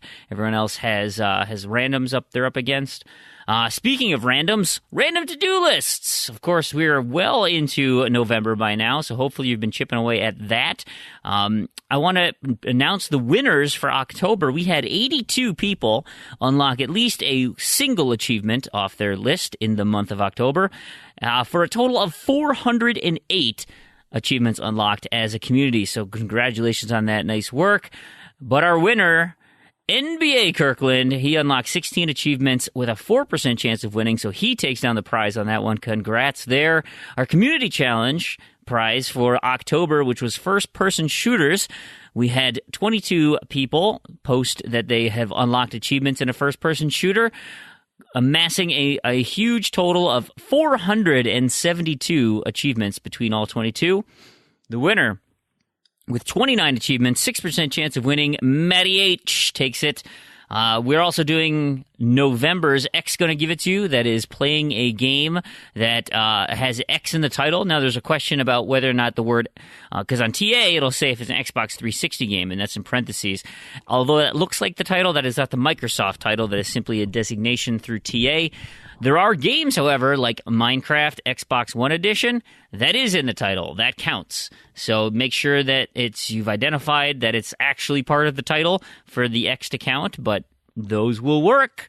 As far as gamer tags, November, we have Chin Doctor and Montana 97, so 2 opportunities to get entries into that one. October's winner, we had 26 people get in on the action there. The winner, with a 4% chance, unlock the full name, was the Tominator 177. Man, Tominator is coming down big in these contests recently. New to the world, and he has already compiled a bunch of wins. So congratulations, Tominator. Good on ya. We'll get that PM out to you soon. Of course, the Moka's underway. You can go check our forums for the details there. The October, I'm not sure when that will be posted, and the November contest is also posted. So if you're curious about what that is, there you go. And finally, I want to announce our Patreon winner for October. Again, thank you so much to everybody that's contributed. We're not quite at the threshold where we're giving away retail games yet, but we're super close. We just got a new patron today, so it's awesome. I'm glad there's people signing up and contributing. You people, whoever, all of our patrons, I just can't thank you enough for all your support. But since we are above or into that tier, I want to give back to the community. We are giving away, smaller prizes, but what we can, because we're not pocketing anything. This is going back into the community. That's where all these prizes for all these contests come from. Our own. I'm a patron. I'm a backer, so my money's going into it. Everybody is contributing to help keep these contests running and fun, right? Give them a reason to participate. Of course, you want your own personal achievement, but they're great. Anyway, so we do have a giveaway for our patrons, and this month, the month of October, it was Rocker Dude. So thanks, Rocker Dude. We appreciate your continued support.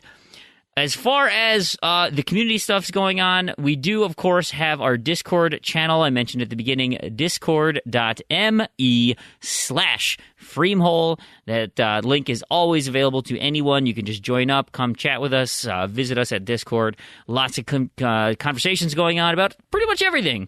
But we do have a lot of boosting and LFGs in there. And so if you're interested in being a part of some multiplayer boosts, we're currently doing Plants vs. Zombies Garden Warfare on Thursday nights, both the 360 and the One version. Halo is still going on. They're finishing up Halo 5, and then Master Chief's on the docket.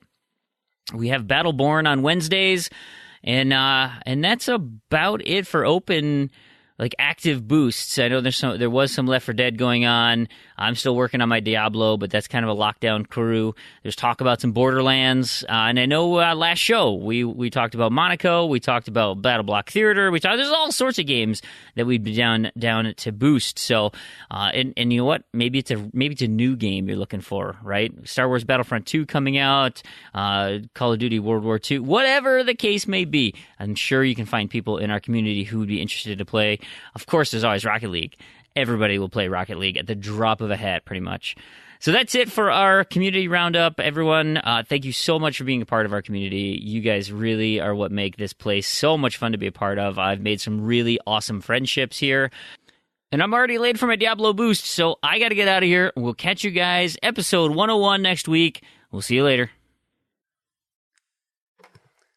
And welcome to the first episode of What the L with the RTDL. I am Elroy OMJ. I know many of you don't know me. I've been on the Discord chat, briefly in the forums, but then I couldn't find anybody really to talk to, so I went to the Discord. I haven't played online with anybody. So most of you don't know me, don't know my voice. So this is what I sound like, and I am the RTDL unofficial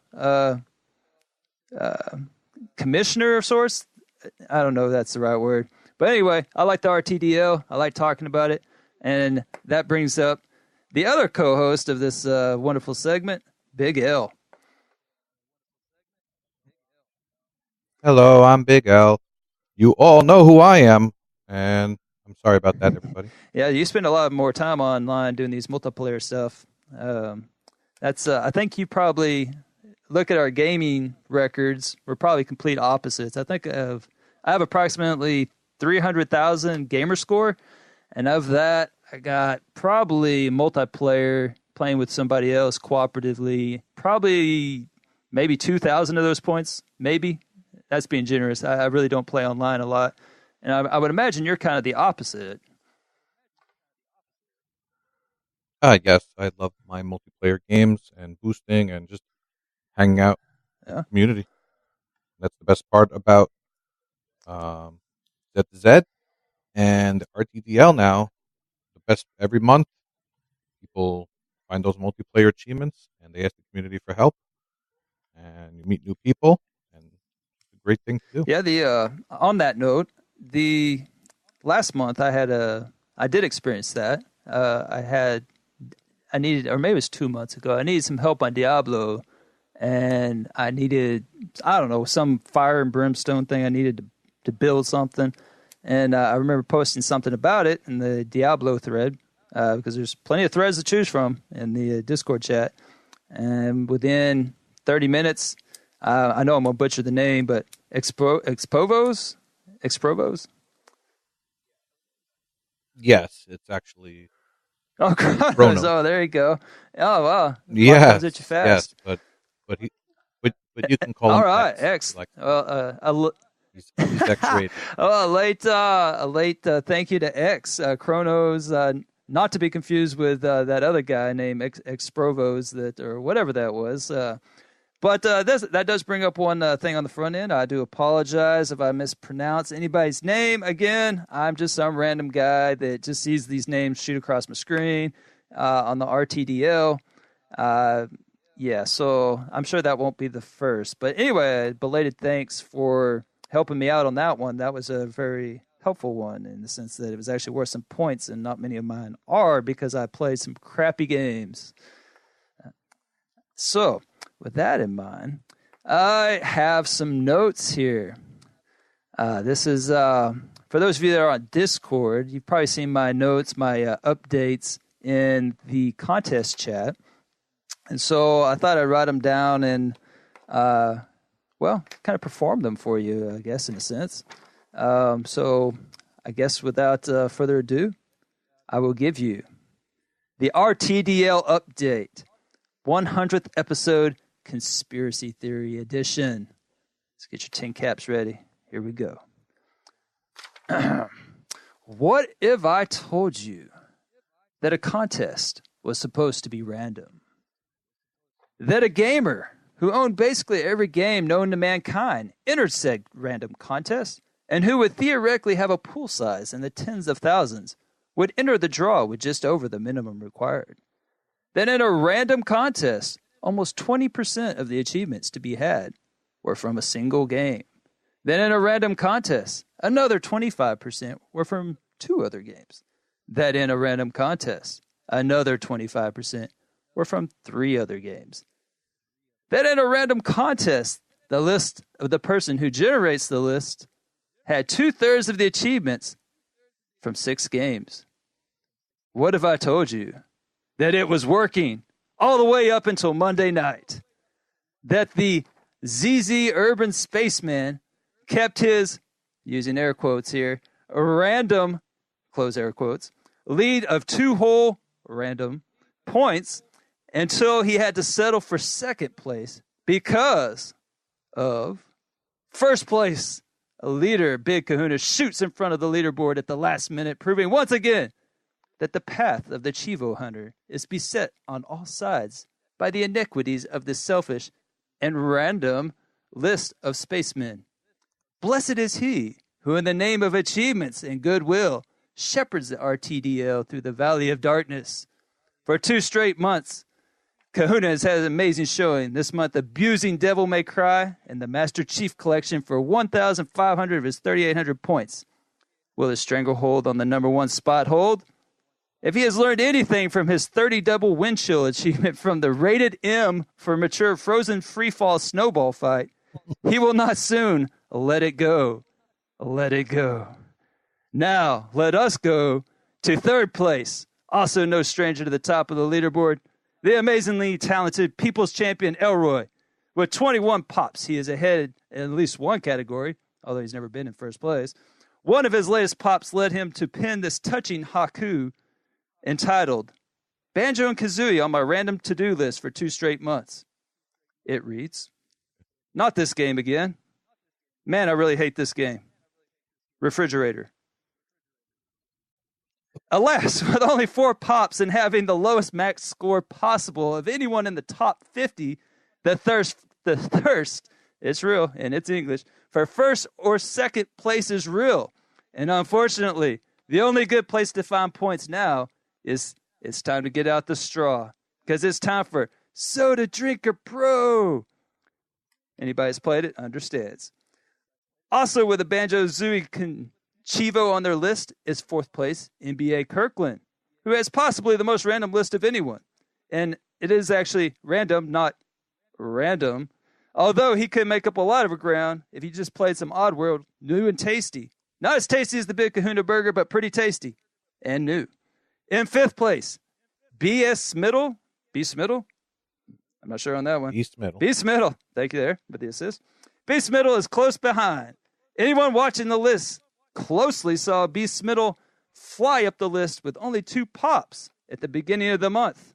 Some eyebrows were raised, which prompted the RTDL commissioner to hire an independent counsel to look into it. What they found was shocking.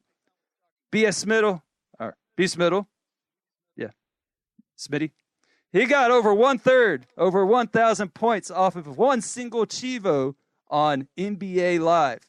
This action is in direct violation with an ongoing legal battle between loyal Z2Z listeners and EA Sports, NBA 2K18, and by extension, anything that has to do with the NBA. These parties decided to eliminate achievements from the games we love, Prelude, and thus the RTDL doesn't recognize this as a valid achievement used in our measurement system. Therefore, the 1,000 points are forfeited and removed.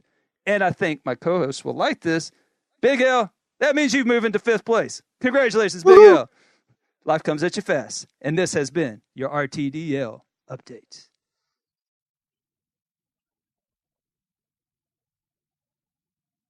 Wow, that was a mouthful. Yeah, man. I worked like 25 minutes on that. 25 minutes of my life, never get back. I think it might have been worth it. I don't know. Congratulations on 5th place. That's pretty big there. I'm not going to take anything away from my buddy. Smitty. All right. He's working hard this month. Yeah, he rounding out the top 10, got number 7, Kingsman, who's always near the top of the list. Yeah. And we Crunch Flake.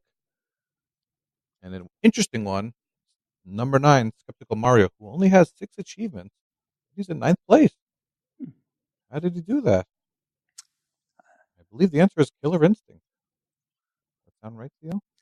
Killer Instinct. Yeah, I hear a lot of people using that one. That has a lot of high ratios. Something I don't have. Maybe I should start some Killer Instinct. I'm looking at it now. Yes.